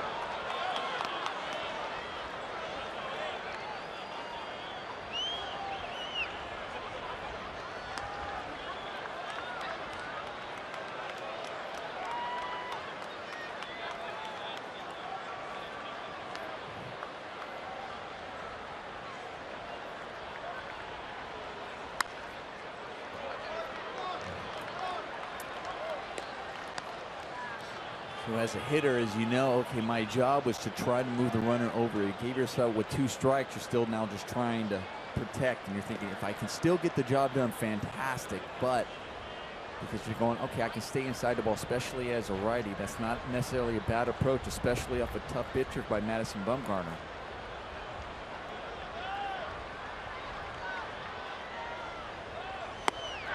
Ellis down on strikes for the 2nd time today. It's the 8th punch out total. Ball gets by Bumgarner, but Holding at second is Thompson. You can guarantee your tickets to Tuesday's opener by getting the Dodgers mini plan, and you can choose from great promotional games while you do it. Visit Dodgers.com/mini plans. This is the third inning. Over the first 6, the Dodgers have gotten leadoff double. First 2 times they did so. Unable to bring him in, like you talked about, Nomar. Now the bottom part of the order, Culberson and Kershaw, trying to change that trend.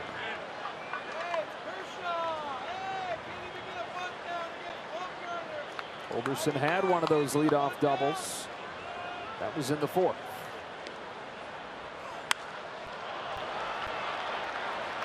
Easy play for Pence. Thompson tags and takes third. And we'll be there with 2 gone as Kershaw comes up.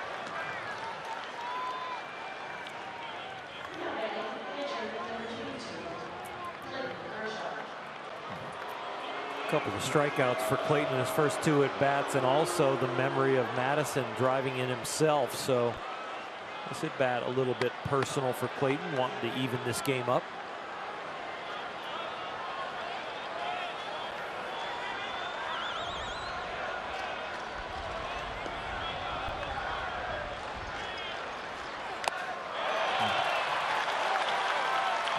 Once again, I go back to that bat by A.J. Ellis. I know the effort was there, but just unable to execute moving the runner over, especially after you see that fly ball by Culberson.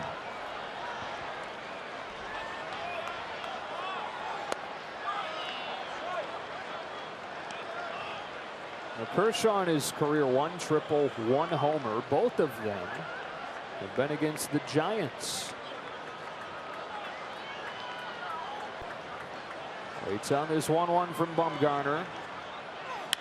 And hits it up the middle, but Adrianza's there, and the inning is over. For the 3rd time in 6 innings, the Dodgers waste a leadoff double and trail 2-1.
Our Carl's Cam shows us some of the pictures from before today's game, which was delayed by officially 41 minutes.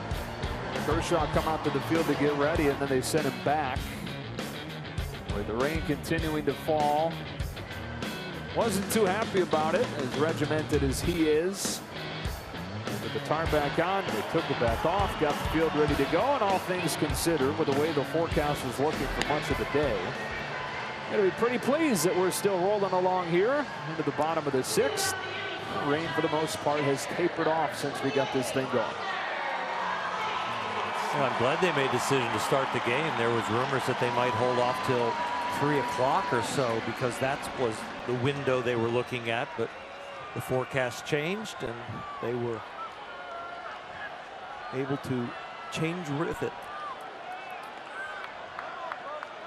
Buster Posey, 3, 4, and 5 for the Giants in this inning. There's ball 1. Dodgers got Kershaw 15 runs of support on opening day, but just 1 so far in this one.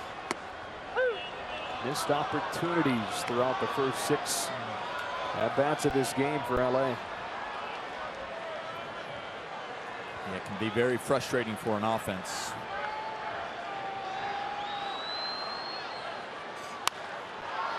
Posey pops one to right. It's Puig. Dodger fans, do you know a standout high school senior athlete? Then nominate him for a chance to be named a Time Warner Cable Sports Championship Drive Scholar Athlete. Receive a $2,500 college scholarship. Go to twcschamp.com now for more information. 4 strikeouts for Clayton today. He's walked only 1. But it's the long ball that's the story so far in this series and in this game. Bumgarner and Adrianza with solo shots.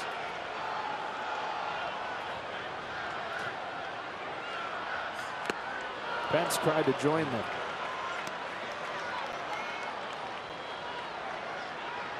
The 2 shocking home runs last night by Brown and Crawford.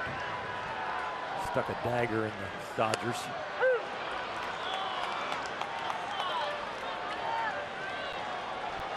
But even last night, the Dodgers just 2 for 6 with runners in scoring position, so they had opportunities to try to add to their lead.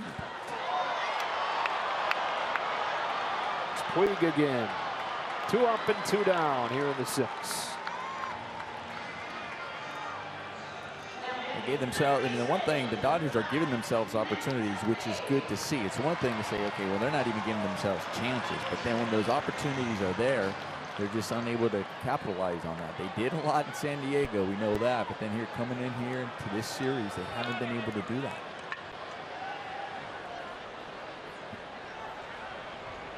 Outscored the Padres 25-0 in those 3 games.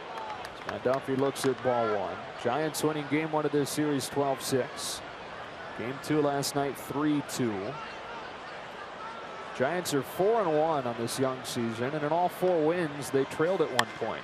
Duffy lifts a fly ball to deep left field. Thompson back to the track, and it hangs up somehow. Oh, I thought he had gotten all of that one, but a 1-2-3 inning here in the 6th. 2-1 Giants on to the 7th.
Honda in-game box score. The lone run of the game scored by Kike Hernandez.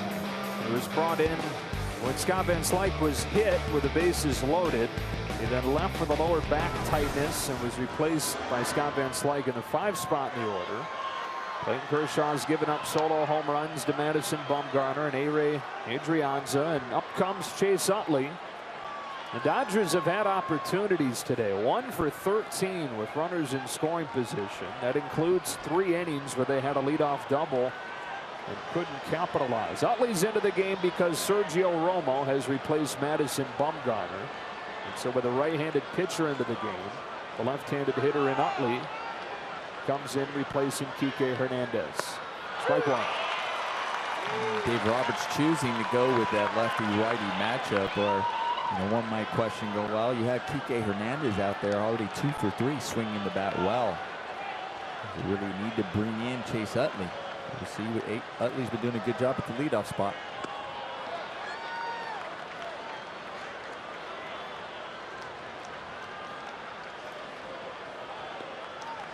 Second outing in this series for Romo.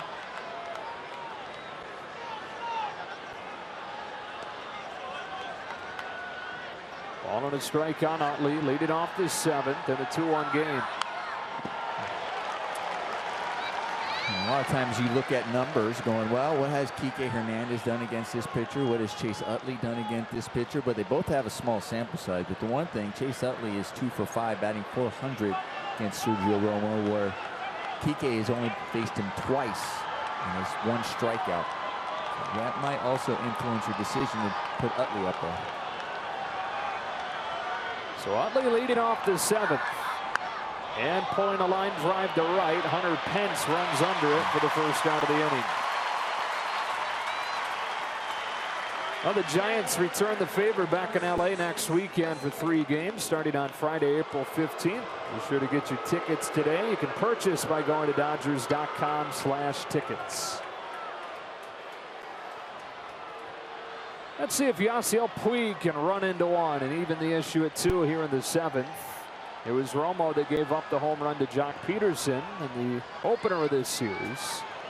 He brought the Dodgers back to within 1.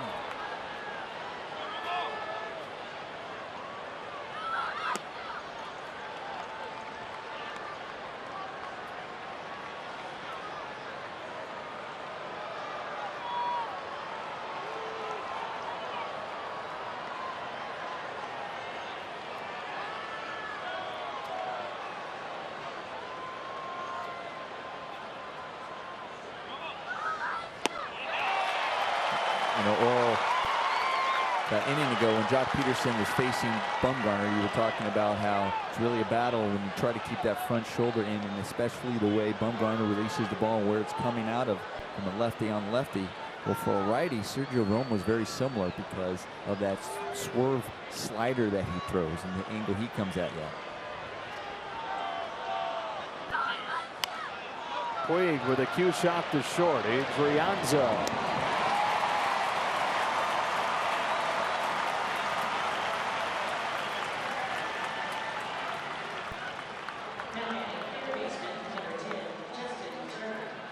Two-one Giants here in the 7th. Justin Turner to the plate. Dodgers lone run in this game coming in the 3rd inning when Van Slyke was hit by a pitch with the bases loaded. Giants getting single runs in the 2nd and in the 5th, both on solo homers. Dodgers out hitting the Giants for the 2nd day in a row. With the long ball, the difference. Strike 1 to Turner.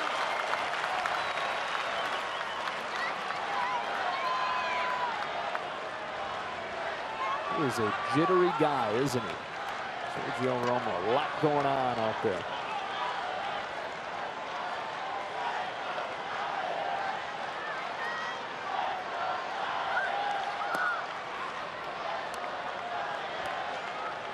Interesting how he stands on the first base side of the rubber when a breaking ball is his best pitch. So he really is not trying to create that angle with the sidearm delivery and the breaking ball and using all the advantages he could. If he was throwing it from the 3rd base side, he could really have it sweep away from the right-handed hitter.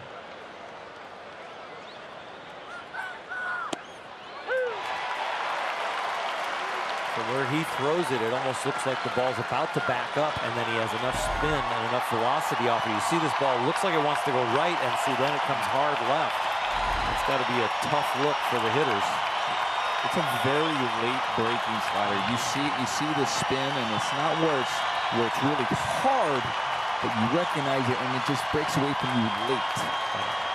It's like it's spinning through the air, not catching on anything, and all of a sudden it catches something and goes.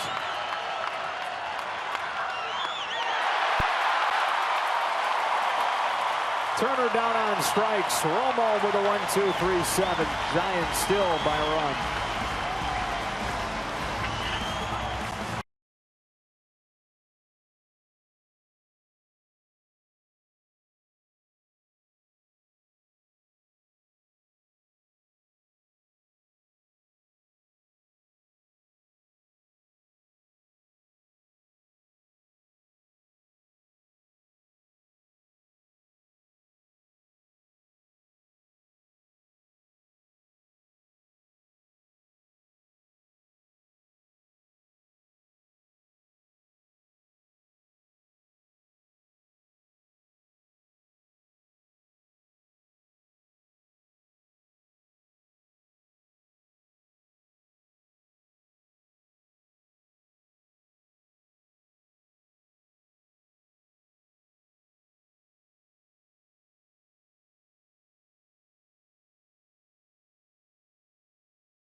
Bottom of the 7th inning back in San Francisco, and Brandon Belt jumps on the first one against Kershaw. Deep into right center, but Puig in the deepest part of the yard has it for a loud but harmless out number 1.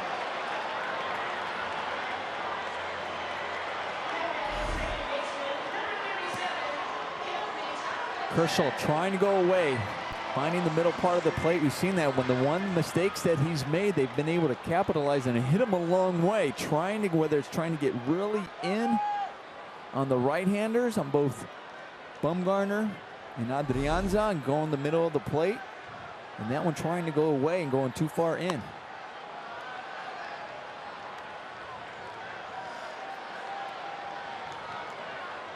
There are not many spots in baseball that you can hit that ball and have it not go out in that part of the ballpark. Not many ballparks where that doesn't go. It's that glove side that Clayton Kershaw, it seems like today, has not been able to throw that fastball consistently on that side.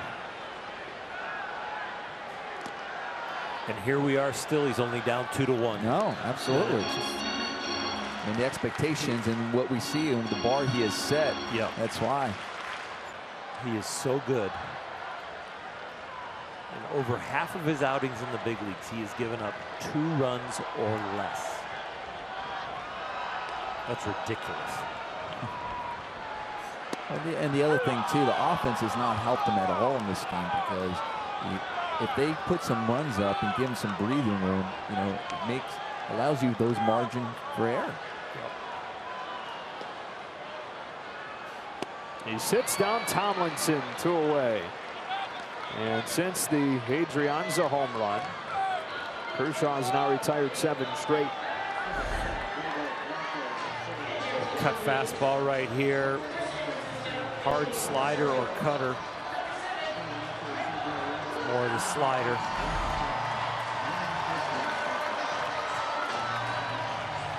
Gregor Blanco pinch hitting in the 8th spot, technically for Romo. Dodgers will likely see a left-handed reliever to begin next inning with Gonzalez and Peterson due to start that frame.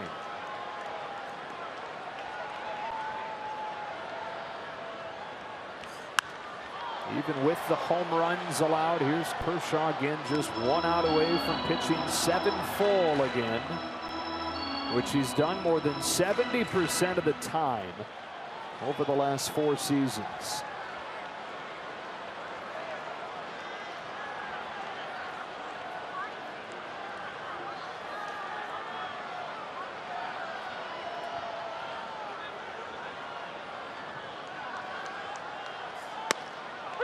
Strike 2.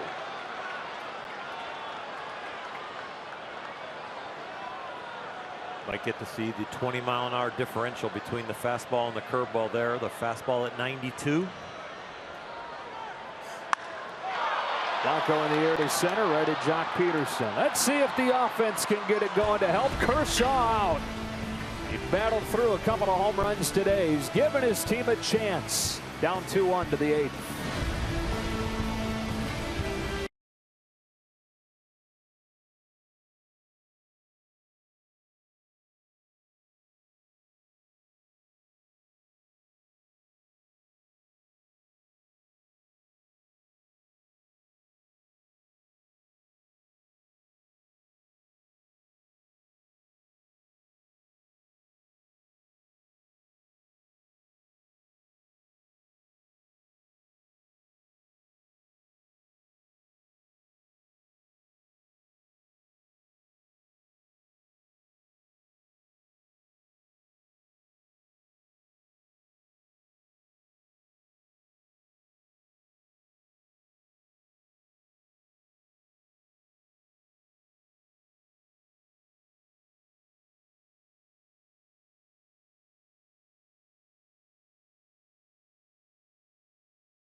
Dodger Baseball on Sportsnet LA is brought to you by Nissan. Choose Nissan today for great offers on our most exciting lineup ever. Shop online at choosenissan.com. A pretty gloomy day in San Francisco in more ways than one. If you're a Dodger, Javier Lopez comes in. He's pitched in all 3 games in this series now. And delivers strike 1 to Adrian Gonzalez. So the left-handed pitcher on the mound with back-to-back lefties due up, although Austin Barnes has taken a bat into the on-deck circle for the Dodgers.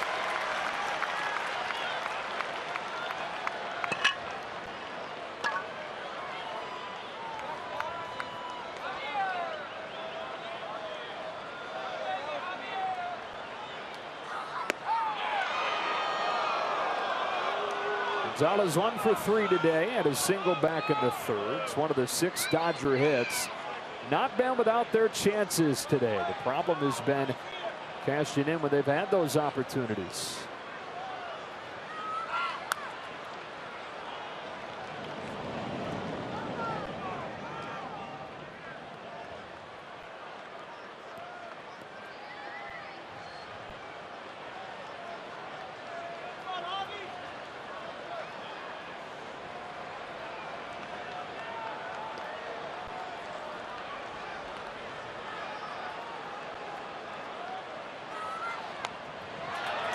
Barely got a piece to stay alive.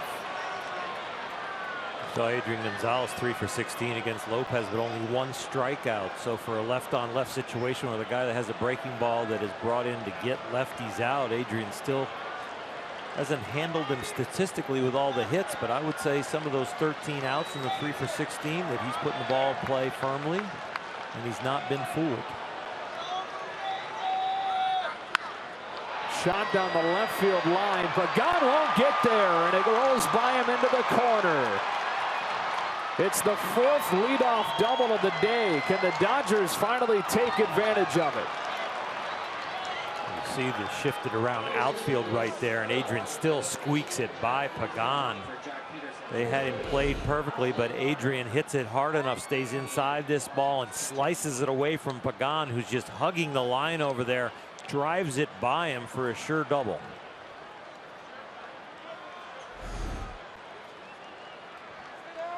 And so once again, a man in scoring position for the Dodgers, but it will be against a new reliever as Lopez leaves after the double from Gonzalez to begin this 8th. Dodgers down 1, but the tying run at second when you come back.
With the MLB.com app Bat app. Stay up to the moment at any moment with Game Day, live game video highlights, StatCast, and plenty more. It's the #1 app for live baseball on your phone and tablet.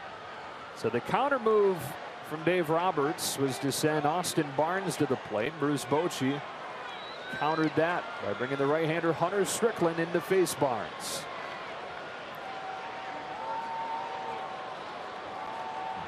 Talked about the Dodgers have been unable to move the runner over from second base with no outs. We'll see if Austin's asked to possibly turn around and bunt right here.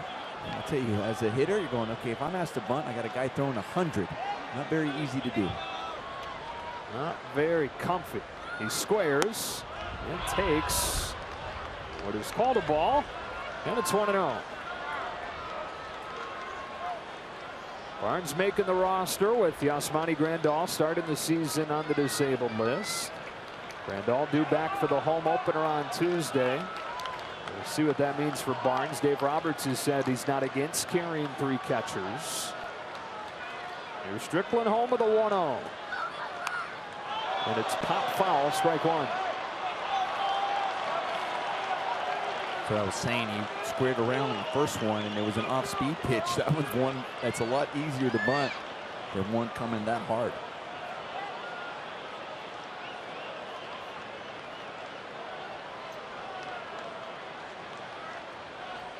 You talk to hitters in the big leagues that don't bunt very often, they'll tell you it's almost easier to full swing and get the runner over than to bunt off a guy like this.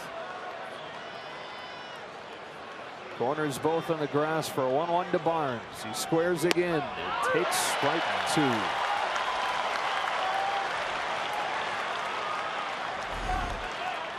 It's a really good pitch, low and right on the corner. Just barely catches the strike zone.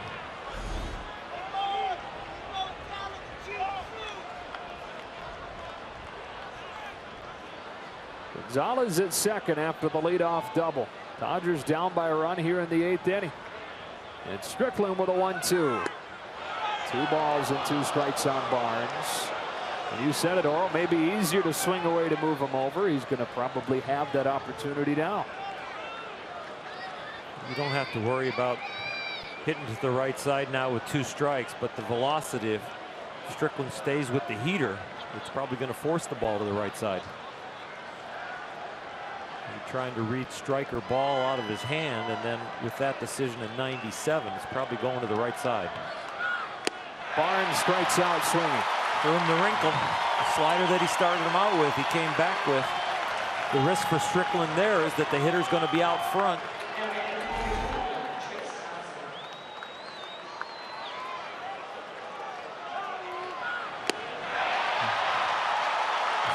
This is one where if the Dodgers are unable to come back, this is where the offense is definitely just kicking themselves. It's one thing when you're facing a good pitcher and thinking, okay, he just threw a good game, but you had plenty of opportunities such as that.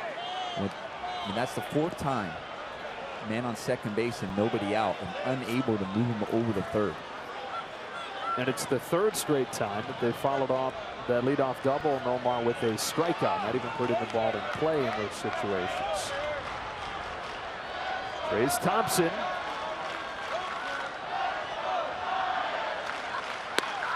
Perfectly placed at 97.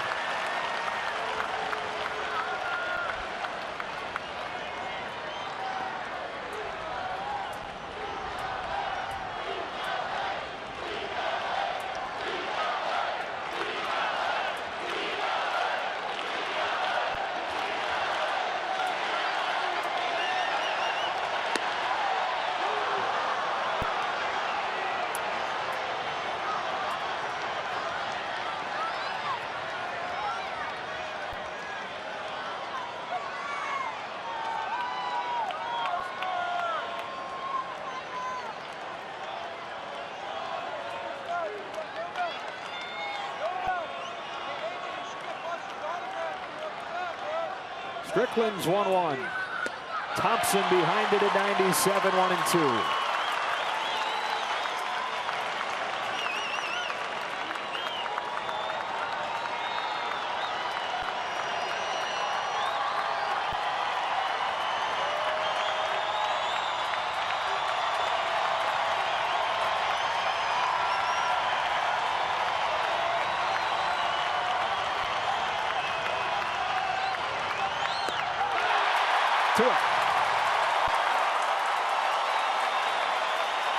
Giants have come back against the Dodgers in the first 2 games and snatched defeat and turned it into victories.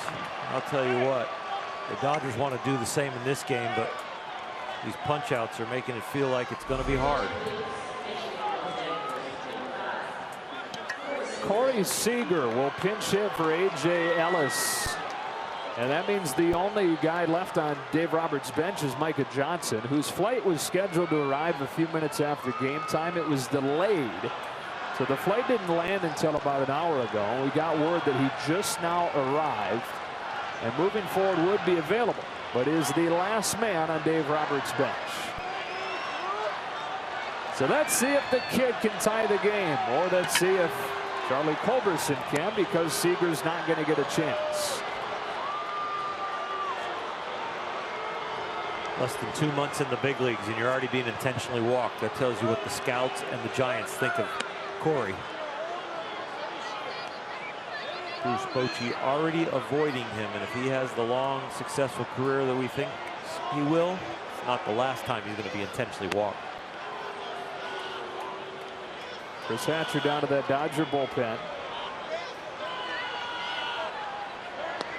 It seems like it could be an easy decision to do this, but what it does, even if the Dodgers can't cash in here, is it gets you deeper into the top of the order in your 9th inning at bat by going 1 batter farther here in the 8th.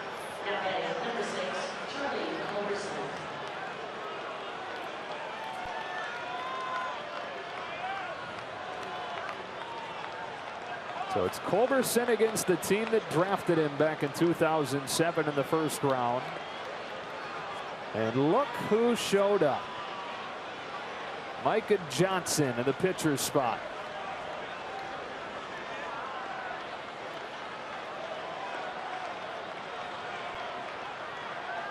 Charlie Culberson with a tying run at second and 2 gone in the 8th. Strike one.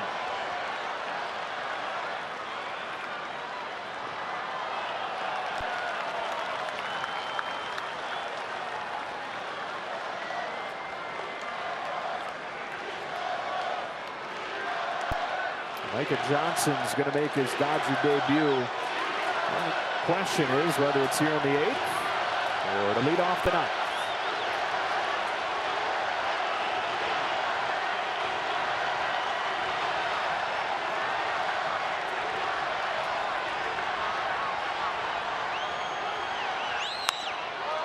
In the air to right field, Hunter Pence has got it for the 4th time in 8 innings today. The Dodgers strand a leadoff double.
Dodger Baseball on Sportsnet LA is brought to you by BMW. See a Southern California BMW Center today for exceptional offers or visit SoCalBMW.com. And by Children's Hospital Los Angeles. We treat kids better. Well, Charlie Culberson moves into left field with all the changes that Dave Roberts made during that last inning, trying to find a spark in the batting order. That's not the only change. Austin Barnes comes in for A.J. Ellis. Corey Seager stays in and plays short. That's why Culberson's now in left. And by moving into left, Culberson displaces Thompson into center. You guys get all that? Yes. Okay. Oral, got it? Copy. Here, Adrianza, the unlikeliest of heroes. His solo home run, the difference in this game right now. And he hits another fly ball, but this one playable for Culberson. Anytime you move to a spot where you're not that familiar, it's been a few years since Culberson has played there, the ball tends to find you. He looked great. He did. Yeah, he looked fine. Killed it. Yep. He did play 27 games in the outfield in 2013 while he was with the Rockies. Here's Denard Span back at the top of the Giants order. Clayton Kershaw delivers a strike. So there's one of the small benefits of not getting to the 9th spot in the order, as Kershaw could go back out there to try and keep it a 1-run game and set up a potential rally in the 9th. Light rain beginning to fall again. Other than 2. Saw Clayton right there shaking an awful lot, but his good buddy A.J. Ellis got pinch hit for. Austin Barnes back there, 4 shakes to get to that fastball away.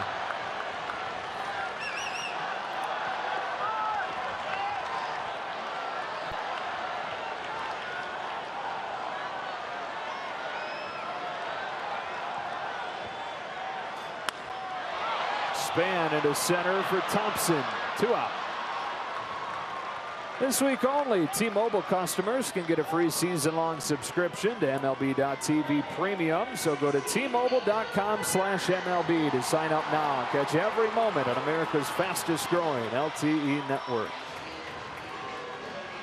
When a new catcher came in for me, or one that I wasn't familiar with, or he wasn't familiar with me, I used to give the signs to him with body language. Wow. And then they only had to put down the sign to reassure themselves that that's what they got from me. I didn't like to stand out there and shake. Angel Pagan ropes one to left center. Culberson lays out and looks like an outfielder doing it. And all Clayton Kershaw can do on an otherwise frustrating day is smile. Don't play out there much, it'll find you. Well, how about if I just make a gem of a play for the ace, Clayton Kershaw.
Access Sportnet when we finish and the guys getting ready to go back in our studio. Lana Rizzo go inside the clubhouse for reactions to this one. It's brought to you by Nissan. Still have to play this 9th inning though, but the Dodgers down 2-1. Clayton Kershaw goes 8 innings, gives up those 2 runs, pair of solo homers, 1 to Bumgarner, 1 to Adrianza. And leaves the game in favor of Micah Johnson. The pinch hitter goes after the first pitch that he sees, fresh off of the airplane. 1 out.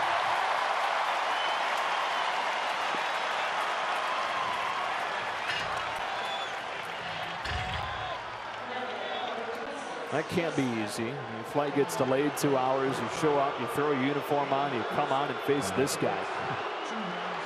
No, not easy, but you know what? That's all part of it. So you understand that coming in the game, and you're happy that you're getting called up. Chase Utley. Garcia came on and pitched the top of the 10th last night. A scoreless inning, got the win. Ball one.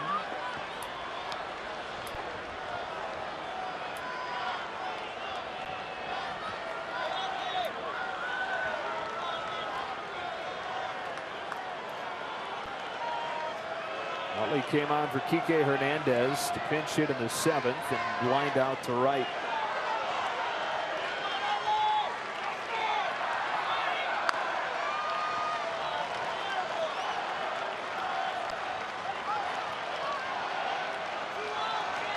Clayton had quite a day.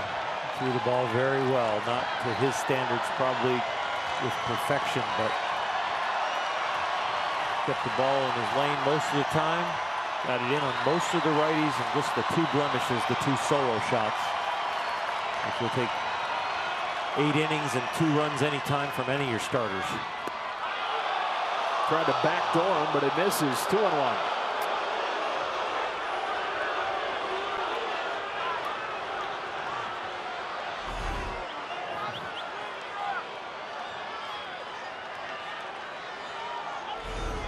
So Dodgers starters now, guys, 8 runs allowed and 39 1/3 this year. 3 balls and a strike on Chase Utley. Yasiel Puig due up next. This pitch is not right in Chase's sweet zone, and I would say that would be inner half middle. I think he's going to try and look for the walk.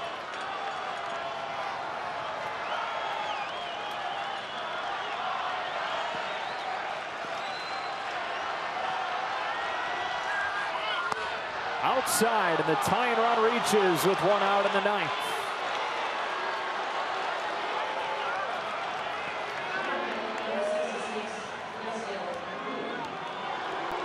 Been all kinds of traffic on those bases today for the Dodgers. Yasiel Puig walked back in the 1st inning. He's 0 for 3 since then. Cubs up representing the go-ahead run against Casilla.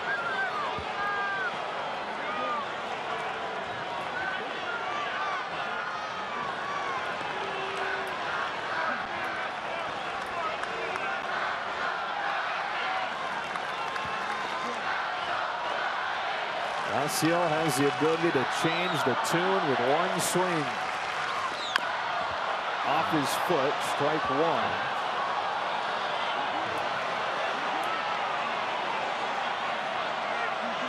Trevor Brown did it yesterday. Hitting a 2-run shot off of Chris Hatcher. And then Crawford hit one in extra innings to win the game for the Giants. And now Yasiel trying to do the same thing for the Dodgers.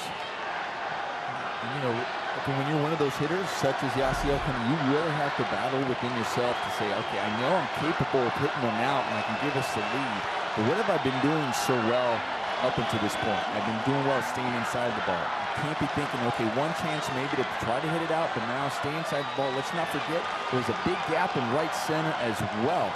That could also score Chase Utley. Utley still runs decently well. Held on at first by Belt. Casilla to Puig with an 0-1. Strike 2.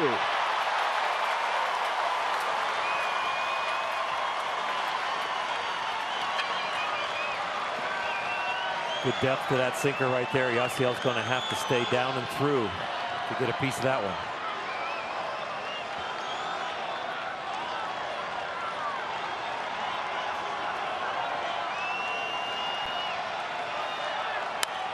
Puig lines a base hit into center. Utley makes the turn and holds as Span comes up and grabs it. 2 on with 1 out in the 9th, and the tying run once again in scoring position. That's so hard. It's such a tough read for Chase Utley because he was totally thinking getting over to 3rd, as we see Yasiel doing an excellent job getting that breaking ball in the outer half, getting enough on it to get it out there. But Chase was thinking 3rd, but he saw the way Span got to the ball, and you can't get thrown out at 3rd, not this late in the game. You're in scoring position.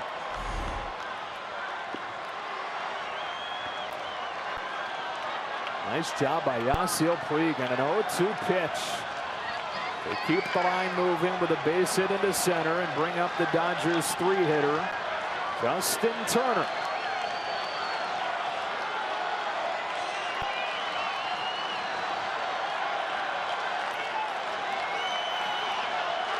Turner singled against Casilla in the 10th inning last night.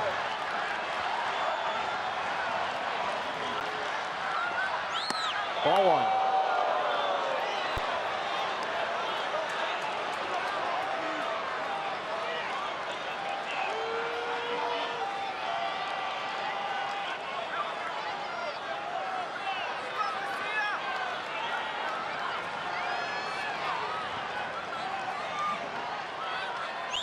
It hits Turner, and the base is now loaded for Adrian Gonzalez. If you were going to have anybody up in this situation, you would want Adrian Gonzalez. Justin Turner, as relaxed as can be in these big situations, he feels the pitcher's the one in trouble. Why should I be nervous? Well, right here, he takes one in the ribs and sets the table for Adrian.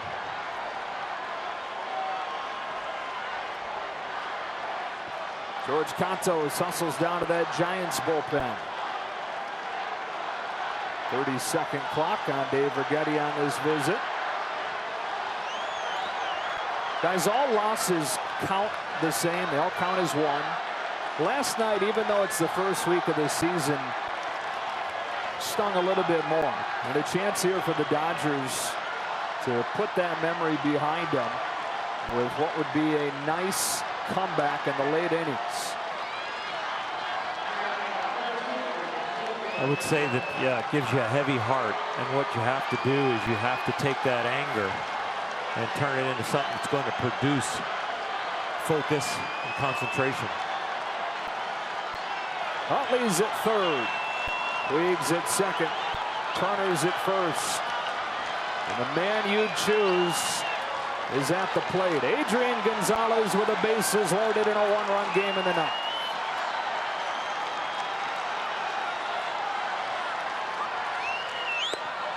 Back picked by Posey to keep the tying run 90 feet away. I think Santiago Casilla is really trying too hard right now, overthrowing the ball. It hits Turner, overthrowing that ball there. I think the hit where Yasiel Puig reached out and got the breaking ball into the outfield, it really got to his emotions. And it's making him try a little bit too hard right now, which is good for the Dodgers.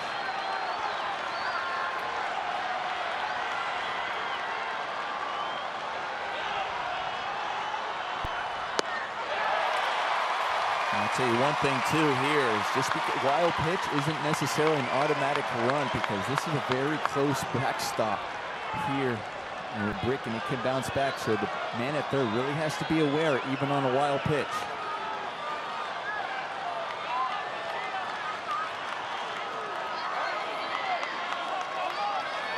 Well, they walked with one out, then Puig singled, then Turner was hit by a pitch. Casilla to Gonzalez with a 1-1. 1-2.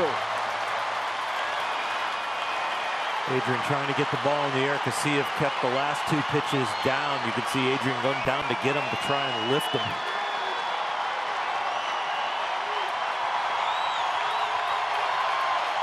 Trying to stay away from that ground ball with Adrian's wheels. It's a possible double play. He'd rather get the ball to the outfield.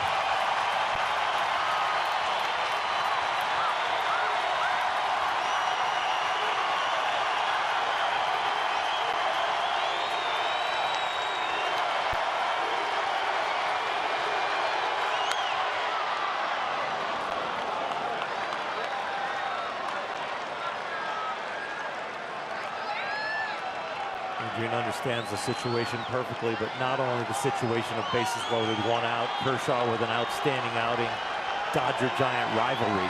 What he understands is, I am not going to strike out. I'm going to give us a chance. Spreading out and looking to make contact. On a day where the Dodgers are 1 for 16 with men in scoring position, another opportunity with one out in the ninth.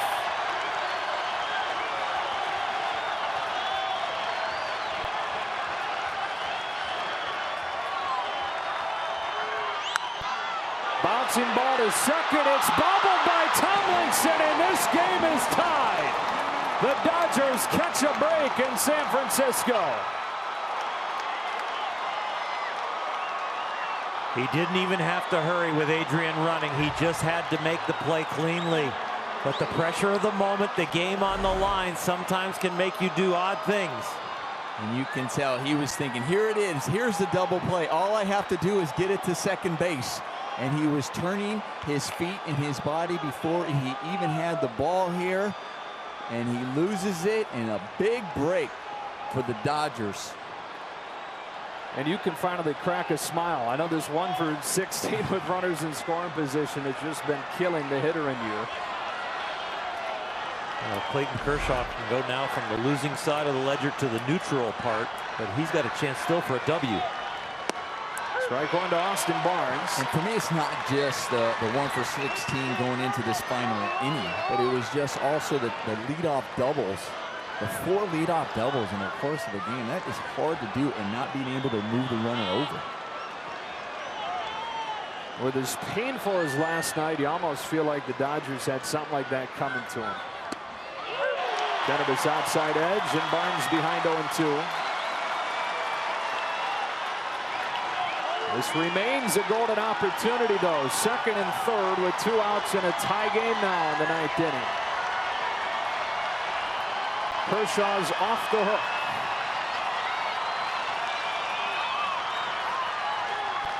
Oh, 2.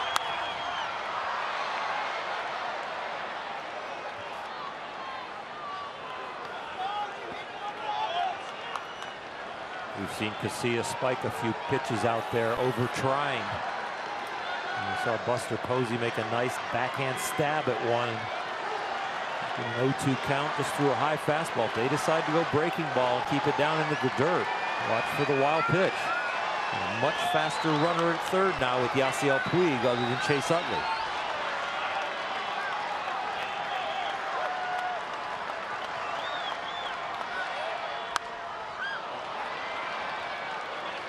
He hung it and gave him a chance.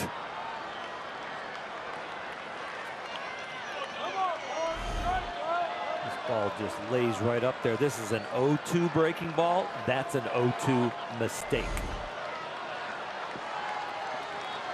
Santiago Casilla does not make many of those. That is the first Dodger run against Casilla in more than 19 innings dating back to last season.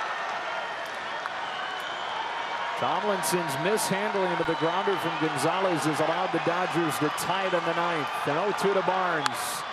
Down the right field line, it's slicing and it's foul.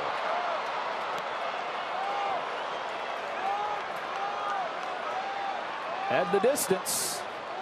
Right off his bat, I was going, okay, that's way foul. That's no chance, but that got out. It was really close, wrapping around the pole. Last year we watched Kike Hernandez show up with surprising power. Austin Barnes has got that kind of power too. Had a handful of home runs during big league spring training. Doesn't need a home run here though. Go ahead run stands at third in the form of Puig with 2 gone in the 9th.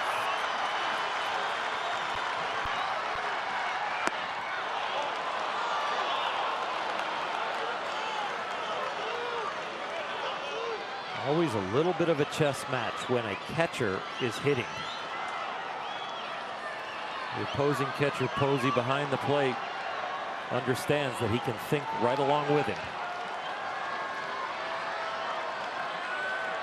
Posey due to lead off the bottom of this 9th inning. 3, 4, and 5 coming up for the Giants. Will it be in a tie game, or will the Dodgers have their first lead of the day?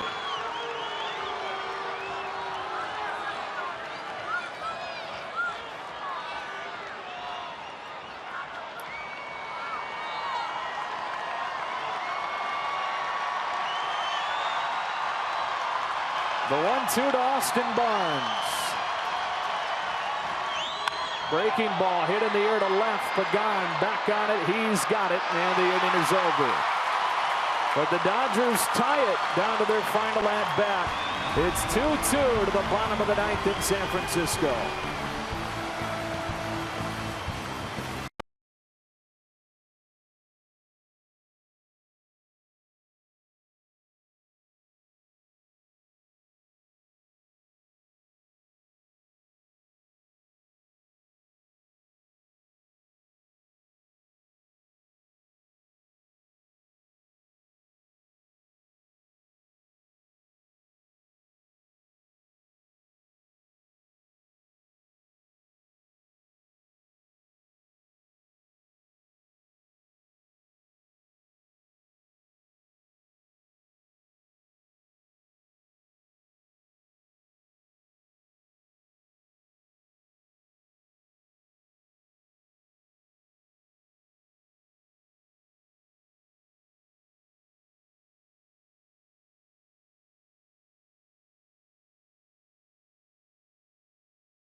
Run in the top of the 9th inning, and now slides over defensively from second to third.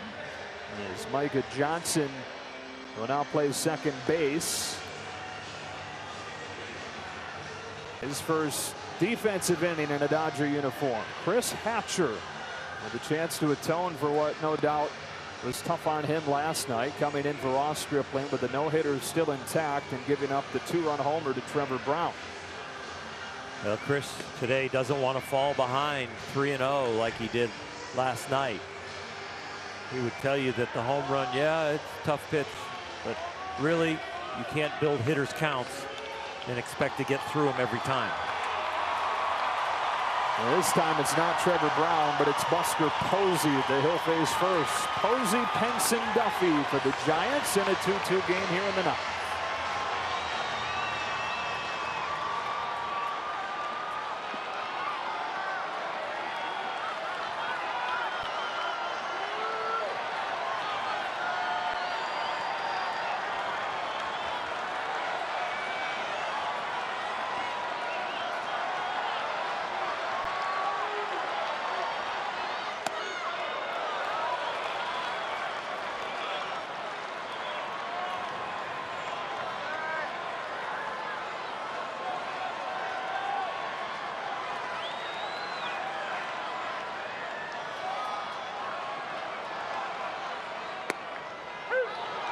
Giants won it on a walk-off homer last night from Brandon Crawford, who is available on Bruce Bochy's bench,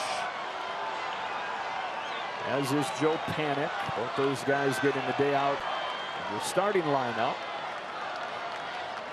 Dave Roberts, meanwhile, is out of position players on his bench.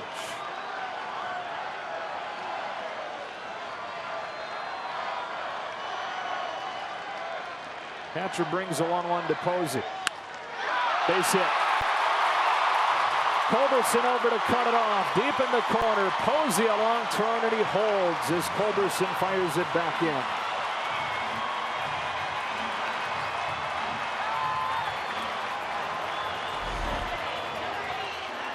We talked about getting in those hitters' counts. You got a tough hitter and Buster Posey. He leaves a breaking ball over the plate that he does a good job reaching out and driving it to left field. See that ball looking for it more down in the zone. It gets too far up. And Culberson does a good job getting to this ball quick and getting it in to hold Posey to a single. Which is critical here. With 1 run, that would finish the deal. Hatcher loses his footing on the follow-through. Grimaces some. Take a look. They catch the side of the spike. His foot just really slips. There might be some mud impacted on the bottom of his cleat. Looks like he kind of twisted his ankle.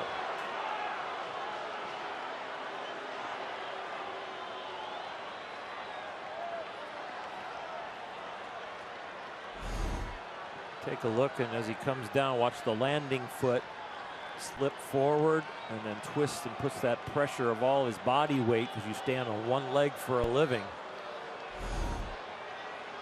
Almost like somebody coming down for a rebound and stepping on somebody else's foot, the way it twisted. I'm going to try and dry that mound some. The rain started coming down again in the 8th inning. It's not raining very hard, but it's been raining pretty consistently for the last close to 24 hours now, with the exception of the first hour and a half of this game or so. When you're in a tie game and you're a reliever that throws the way Chris Hatcher does, 96, 97 miles an hour, it's going to take more than one practice throw here. I would want him to throw 2, 3, 4 to get the confidence back in the footing before he has to compete. The pitchers that just throw 1 and go, hey, I'm okay, I don't really like that. I want to see an explosive delivery where they can gain confidence in their footing.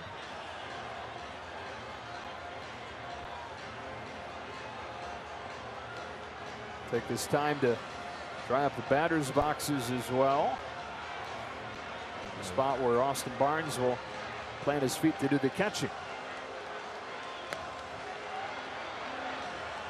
So is that enough, what you're talking about, or you need to see him let it rip more? Not for me. I took more than one. Yeah. I almost wanted them to say no more. How big of a deal is the wet dirt in the batter's box? It has a factor as well. Definitely feel it because a lot of times you use that for your base and your balance as you're pushing off. You don't want that back foot to slip. But obviously it's a bigger deal for the pitcher as he's coming down the hill on that plant foot. Here's Pence. The winning run aboard to begin the ninth.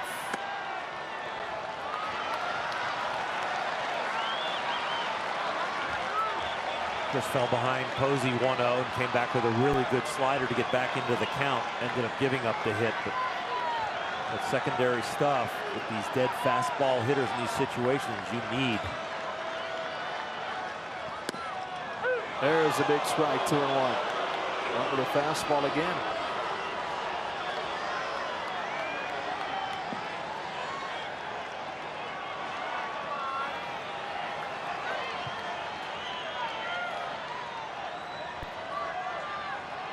Two-1 to Hunter Pence.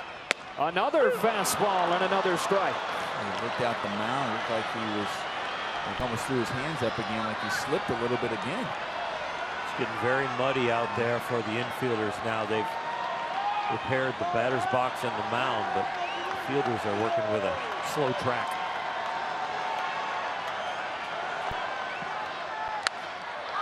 Well, yesterday the fielders were talking about how they weren't really getting their footing out here at the ballpark. Even when we saw a couple of slips on the grass, they thought that the sod really hadn't grabbed yet, like almost they just put new grass in for opening day, this opening series. But they also felt like the dirt hadn't really mixed totally together as well, where there were some new spots.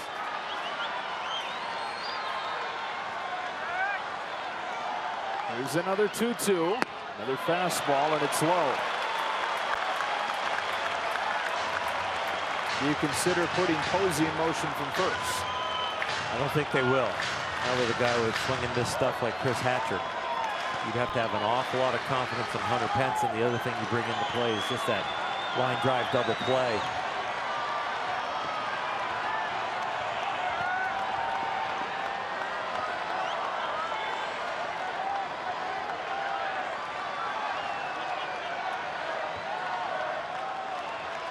Off speed, got him. He does take off. Throw down, bounces in, and Posey's in safe. We were wrong. Bruce Bochy cut him loose. They got the strikeout, and the Dodgers were right in perfect form to get the strike him out, throw him out. Just a little one hopper down here to Micah Johnson. Can't get the clean tag in there. Posey would have been out. The problem is Micah, he didn't have the ball in the webbing of his glove. When he picked it out of the dirt, you see it, you can see it kind of poking out of his glove, and when he went to tag, he couldn't keep it in there. He was trying to stay, and it looked like he got spiked a little bit on that slide, trying to stay in there as long as possible. The Dodgers defensively right now only have two players that are where they were to begin this game. Gonzalez at first, Puig in right. Matt Duffy grounds one softly to third. It's a foul ball. Testing Chase Utley over there at third base. So Utley's at third. Johnson, you saw take that throw from second. He was on an airplane 2 hours ago, flying here, taking the active roster spot of Carl Crawford. Barnes into the game catching for A.J. Ellis. Culberson, who's an infielder by trade, is in left right now. They say Thompson center to left, back to center. Hodgepodge group right now. And nobody left in that Dodger dugout should they need another change.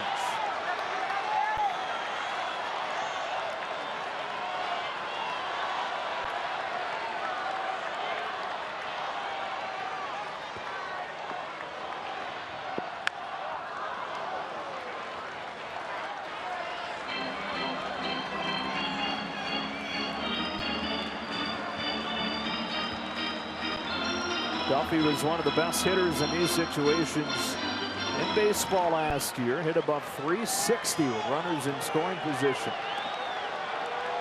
He got off to a good start on opening day, knocked in 4. They slowed down some since.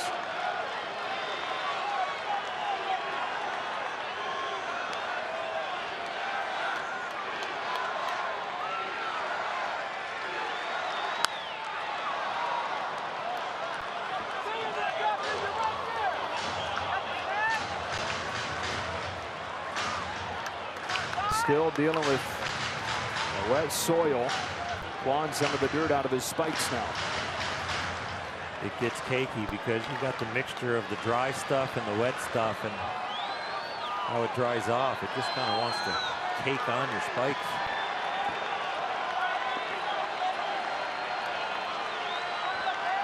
Giants have the winning run at second, trying to walk off for the second day in a row. Still 0-2 on Matt Duffy.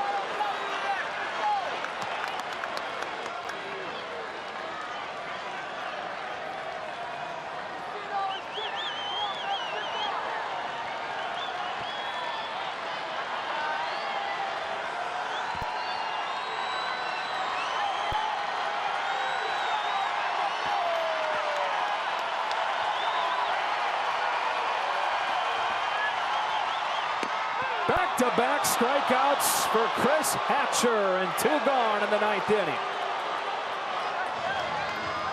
Split his fingers a little bit, took some velocity off, and got some depth right there. It could have also been a backup slider that fools Duffy. That ball had strange action.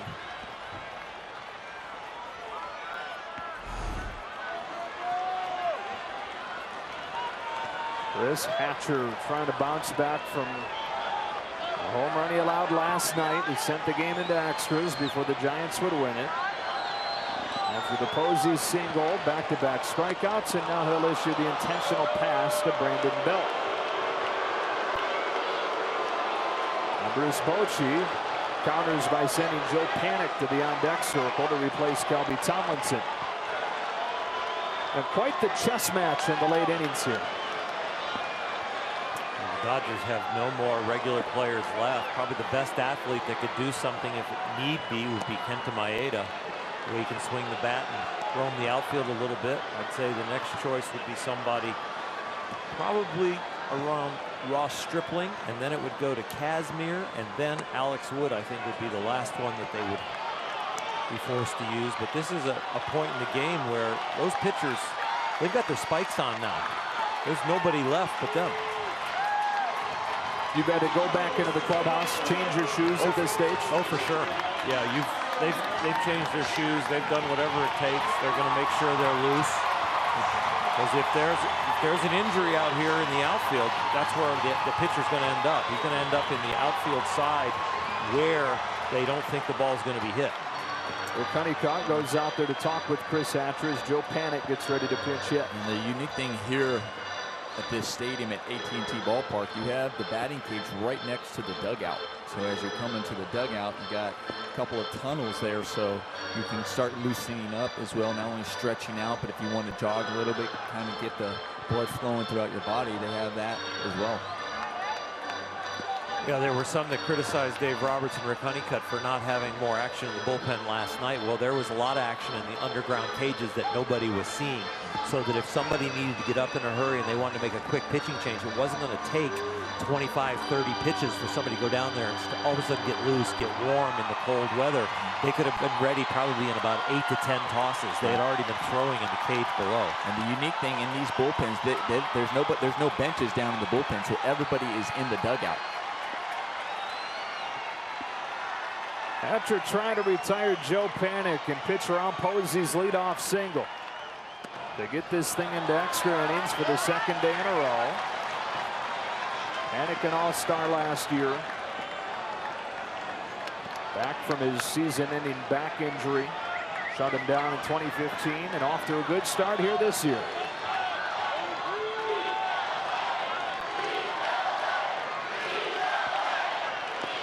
Two balls, no strikes. I know first base isn't open, but you don't give in here. You've got 2 hitters to get 1 out. Third base is open. And the last thing you want to do is, oh, I gave in to him 2-0 because I didn't want to walk him. No, it's about just putting a 0 up. Brandon Crawford has stepped into the on-deck circle, last night's hero. If Panik were to reach. Tie game in the 9th inning and a 2-0. You can see that with the pitch selection right there. They went with a changeup 2-0. Just didn't get it to look like a strike, end up a ball. It is a ball right out of his hand.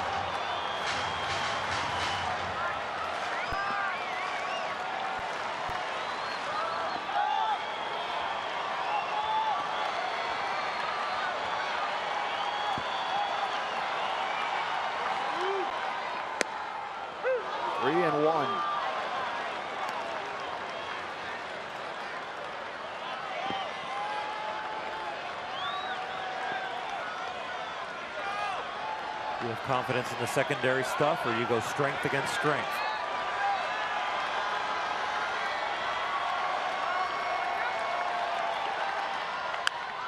Well, with a fastball, and it's fouled back, 3-2. Took 3-1, swinging 3-1 right there with the foul ball. The batter is now in swing mode. If you want to go back to the split finger or the slider, you got to make it look like it's right down the middle and then break it. It's got to be a competitive pitch to the hitter's eyes. And now with the runners in motion, any kind of base hit wins it for the Giants. Hatcher will look at second before bringing a 3-2.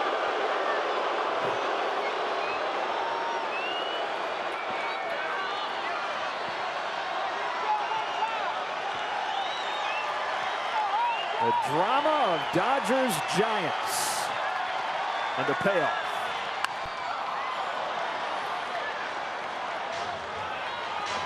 Three and two, two out.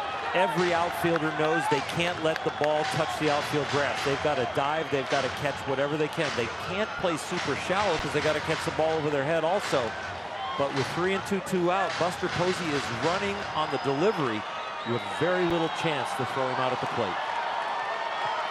And again, Culberson in left field hasn't played left in 3 seasons. Thompson in center, Puig in right.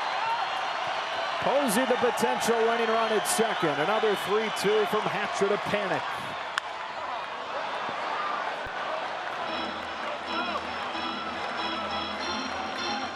Definitely in swing mode now. You got your release point on that fastball for a strike. If you can find the release point on one of the secondary pitches, you got a chance to get him out.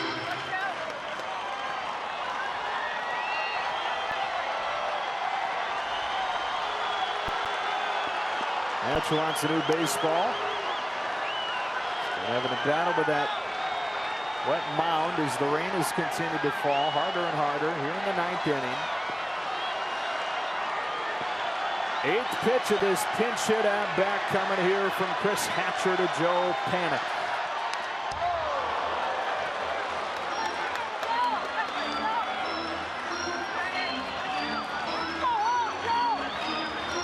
Nomar, when you get so many fastballs in a 3-2 count, you're fouling them off. You start feeling like you're zoning the pitcher in. You do. You're going, okay, I'm just barely off. I'm right on the fastball. He doesn't want to walk me. He's going to keep coming with the fastball. Just got to make a minor adjustment to square it up. That's what you're thinking as a hitter. And as a pitcher right now, when you foul off this many fastballs, I'm pulling the trigger on another pitch. Breaking ball got him over the inside corner. Chris Hatcher winds up striking out the side and putting last night in the rear view to send this game into extras. Fastballs, fastball, fastball. No. Breaking ball. We're going to extras.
10th inning, second consecutive day we play extras.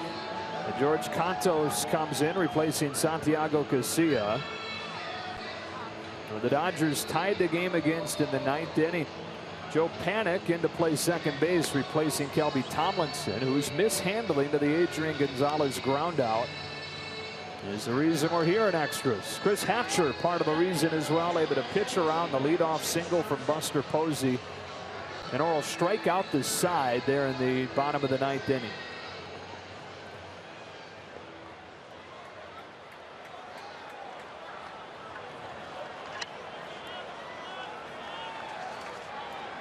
Trace Thompson leads off this 10th.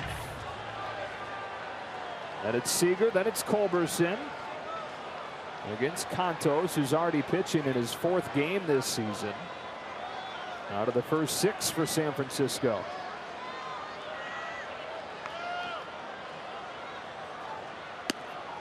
Ball 1 to Thompson. On the offensive side, it's really easy as a hitter when you're going to these extra innings to think, okay, I can change this game at one swing. I'll be the guy. Thinking about that home run where you really got to tell yourself, no, my job, especially leading off this inning, is just get on base. Thompson hard hit, right at Adrianza. 1 out.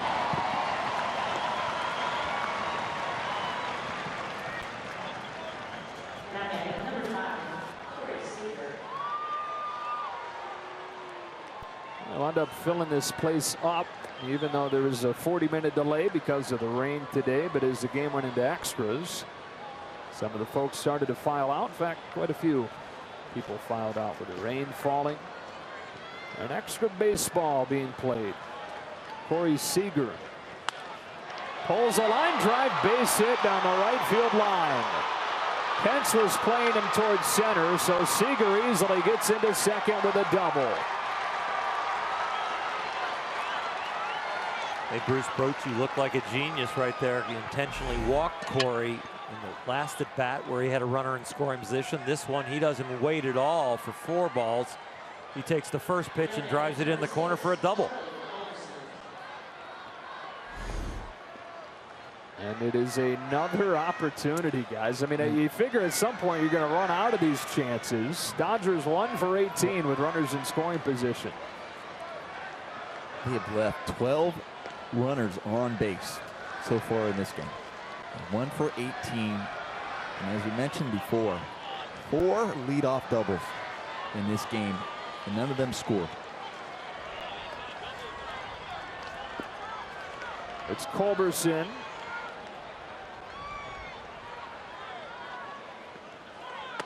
He was involved in a couple of those situations. He led off the 6th inning with a double and was stranded. He came up after Gonzalez's leadoff double in the 8th and flied out to right to finish that inning.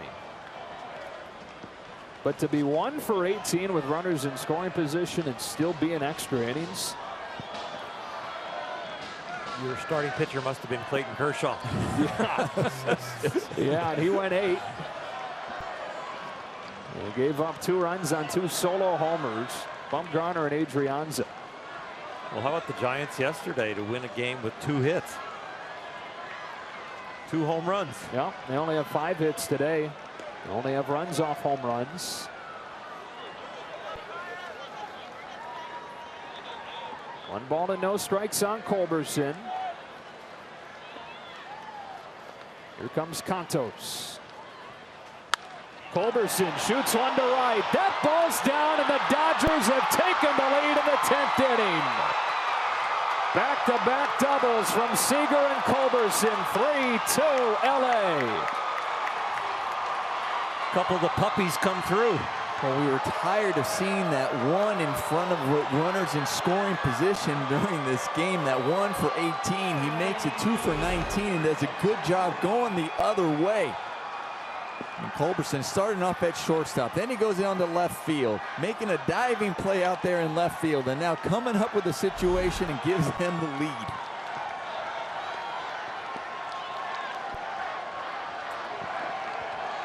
The team that traded him away 4 years ago in 2012 now sees him break this tie in the 10th inning.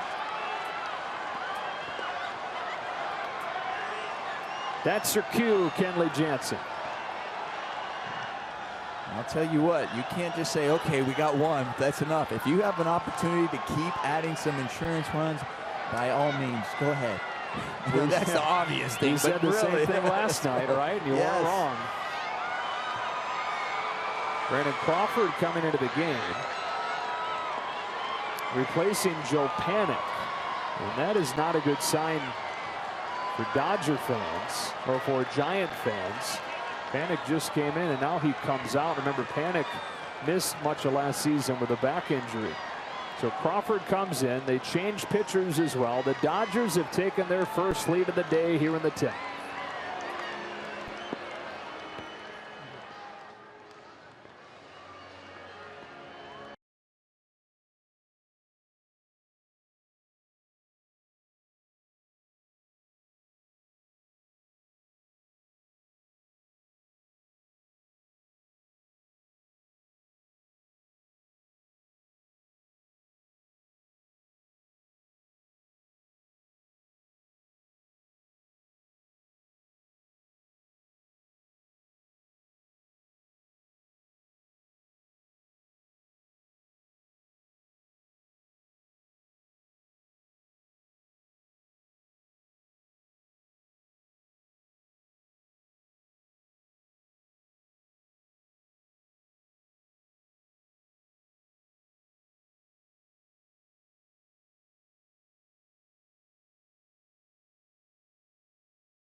Charlie Culberson, back-to-back doubles here in the 10th inning, and the Dodgers have their first lead of the day.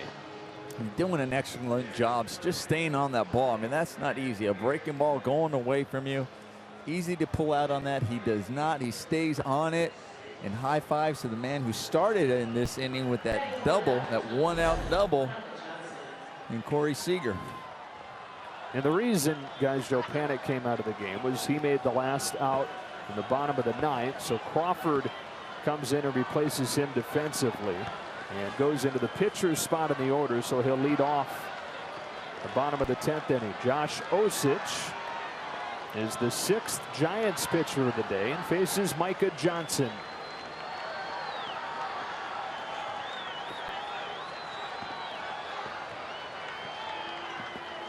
Johnson bunts it up the third base side. It's Duffy throwing to get him.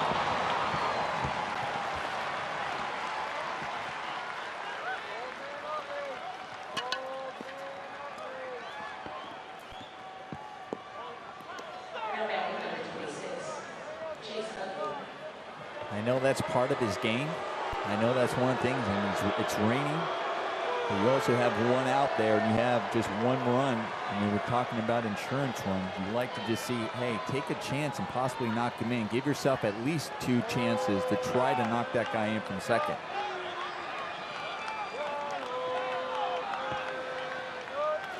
Here's Chase Utley back at the top of the order. He scored 2 of the Dodgers' 3 runs today. One of them back in the 3rd when Van Slyke was hit by a pitch with the bases loaded. And they tied the game in the 9th when Gonzalez grounded one to second that Tomlinson couldn't handle. That's here with Culberson at 3rd and 2 away in the 10th. 2-0.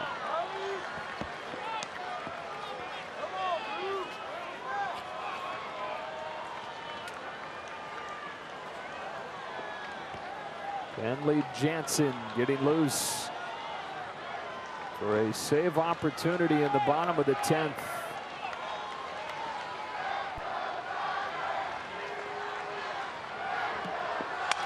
Utley cracks his bat and a bouncer to second. Adrianza throws him out. And on to the bottom of the 10th we go. Fasten those seat belts. Kenley Jansen comes in trying to put a capper on what would be a comeback win for the Dodgers.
Kenley Jansen locked down 36 saves and 38 opportunities last year.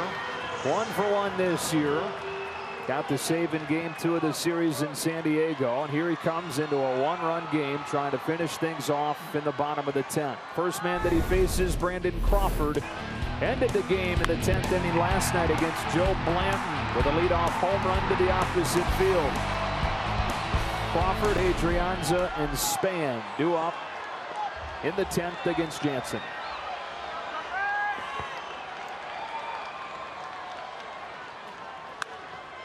Strike one.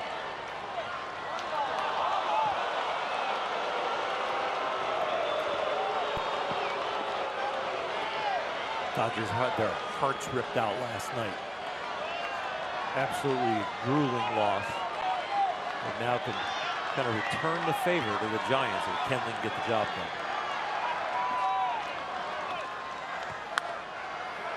Crawford pops another foul and it's 0-2. And that would give them a chance to get a series split tomorrow. Scott Kazmir going to the mound to face off with Johnny Cueto, and it'd give him an opportunity to go 5-2 on this season opening road trip.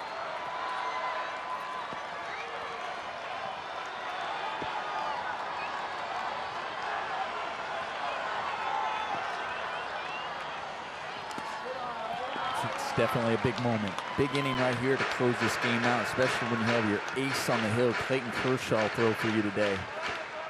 So to try to come out with the victory would be huge.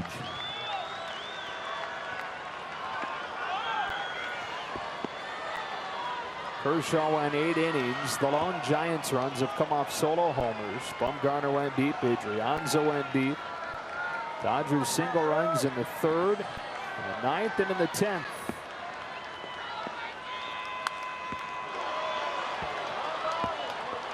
The Giant win last night really subdued the celebration around Ross Stripling and his family because the 7 1/3 no-hit innings.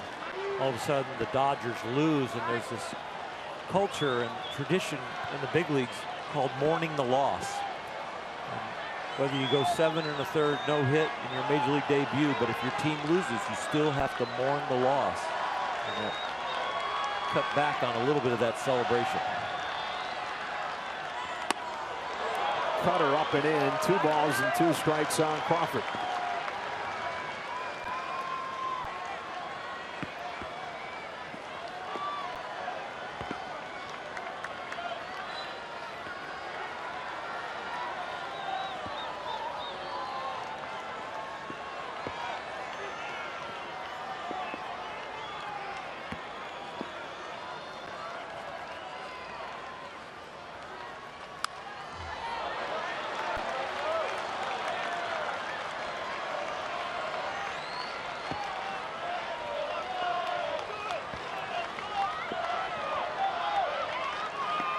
Seventh pitch of the at-bat coming up from Jansen to Crawford. Adrianza, the 9 hitters do next, and it's back to the top. Denard Span. So the Dodgers in front by a run here in the 10th. Jansen with another 2-2.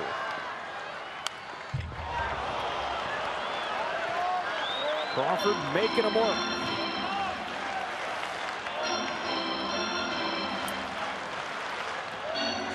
One of the things we've said in the past about Jansen, you know, here comes a cutter.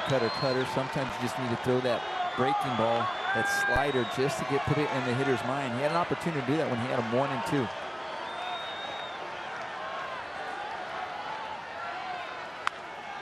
Fly ball off of the handle to short right. Micah Johnson has it, 1 away.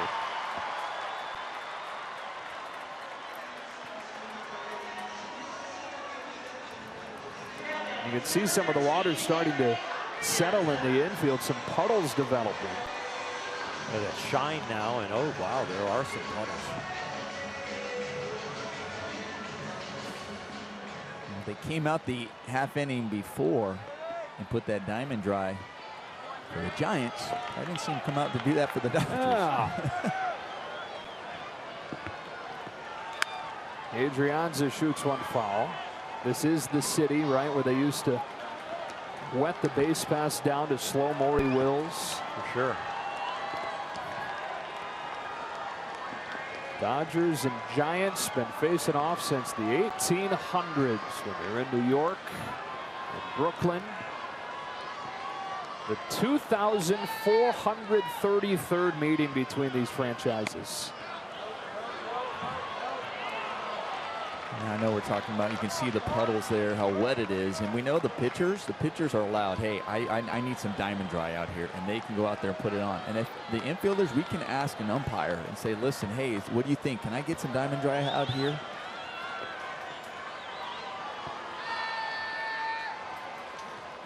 But there's a lot of respect for your pitcher on the mound, because when you ask for that in the back of your mind, you're going to say, I'm going to be delaying Kenley Jansen. So exactly right. If he's comfortable and doing well, but if he gives up a hit, that's when you might ask for it. Yep. Give him a breather.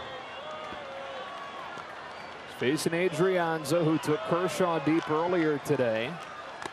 Foul tipped off of the mid of Barnes, and it's 2-2.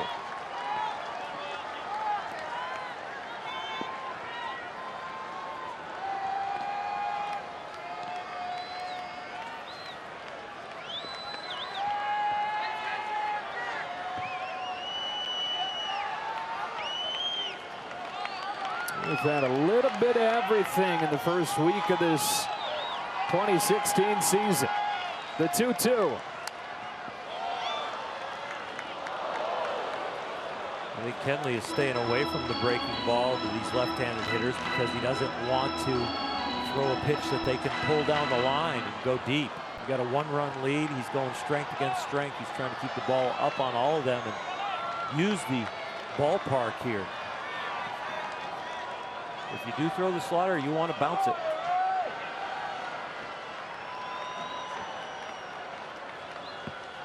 Strikes him out, and 2 gone in the 10th inning. The puddles don't worry you when they swing and miss. Yeah, doesn't matter what the footing's like. He climbed the ladder there, stayed inside, coming in on that cutter, and that's one of the best pitches. When everybody's going, okay, I want a righty versus lefty, but when they have a cutter the way Kenley Jansen does, his best pitch is that cutter in on that lefty, trying to possibly break a bat. And it's 3 left-handed hitters that the Giants have sent up there against him in this 10th inning. Denard Span Takes ball one. And there's that slider. Noel touched on it. There's the slider, be down in the zone. And it's not bad to show the hitter early, just to let them know that I will throw it. I'm not afraid to throw it. It may not be a strike, but you just put something extra in their mind. Dodgers trailed this game 2-1 entering the ninth. They forced extras, then took the lead. Strike over the outside corner, and it's 1-1 on Span. Charlie Culberson followed Corey Seager's double with a double of his own. And Kenley Jansen trying to work a 1-2-3-10 to make it hold up.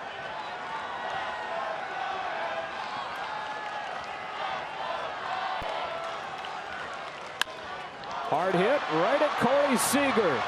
The puddles don't matter. He throws them out, and the game is over. The Dodgers come from behind to beat the Giants 3-2. One day after that crushing defeat in extra innings, they return the favor to the Giants, scoring a run in the 9th inning, and then scoring a run in the 10th inning to win it 3-2. Time now for the Lexus player of the game. It's Charlie Culberson, who moved into left field for the first time in 3 years and made a diving catch. That was an Aldo.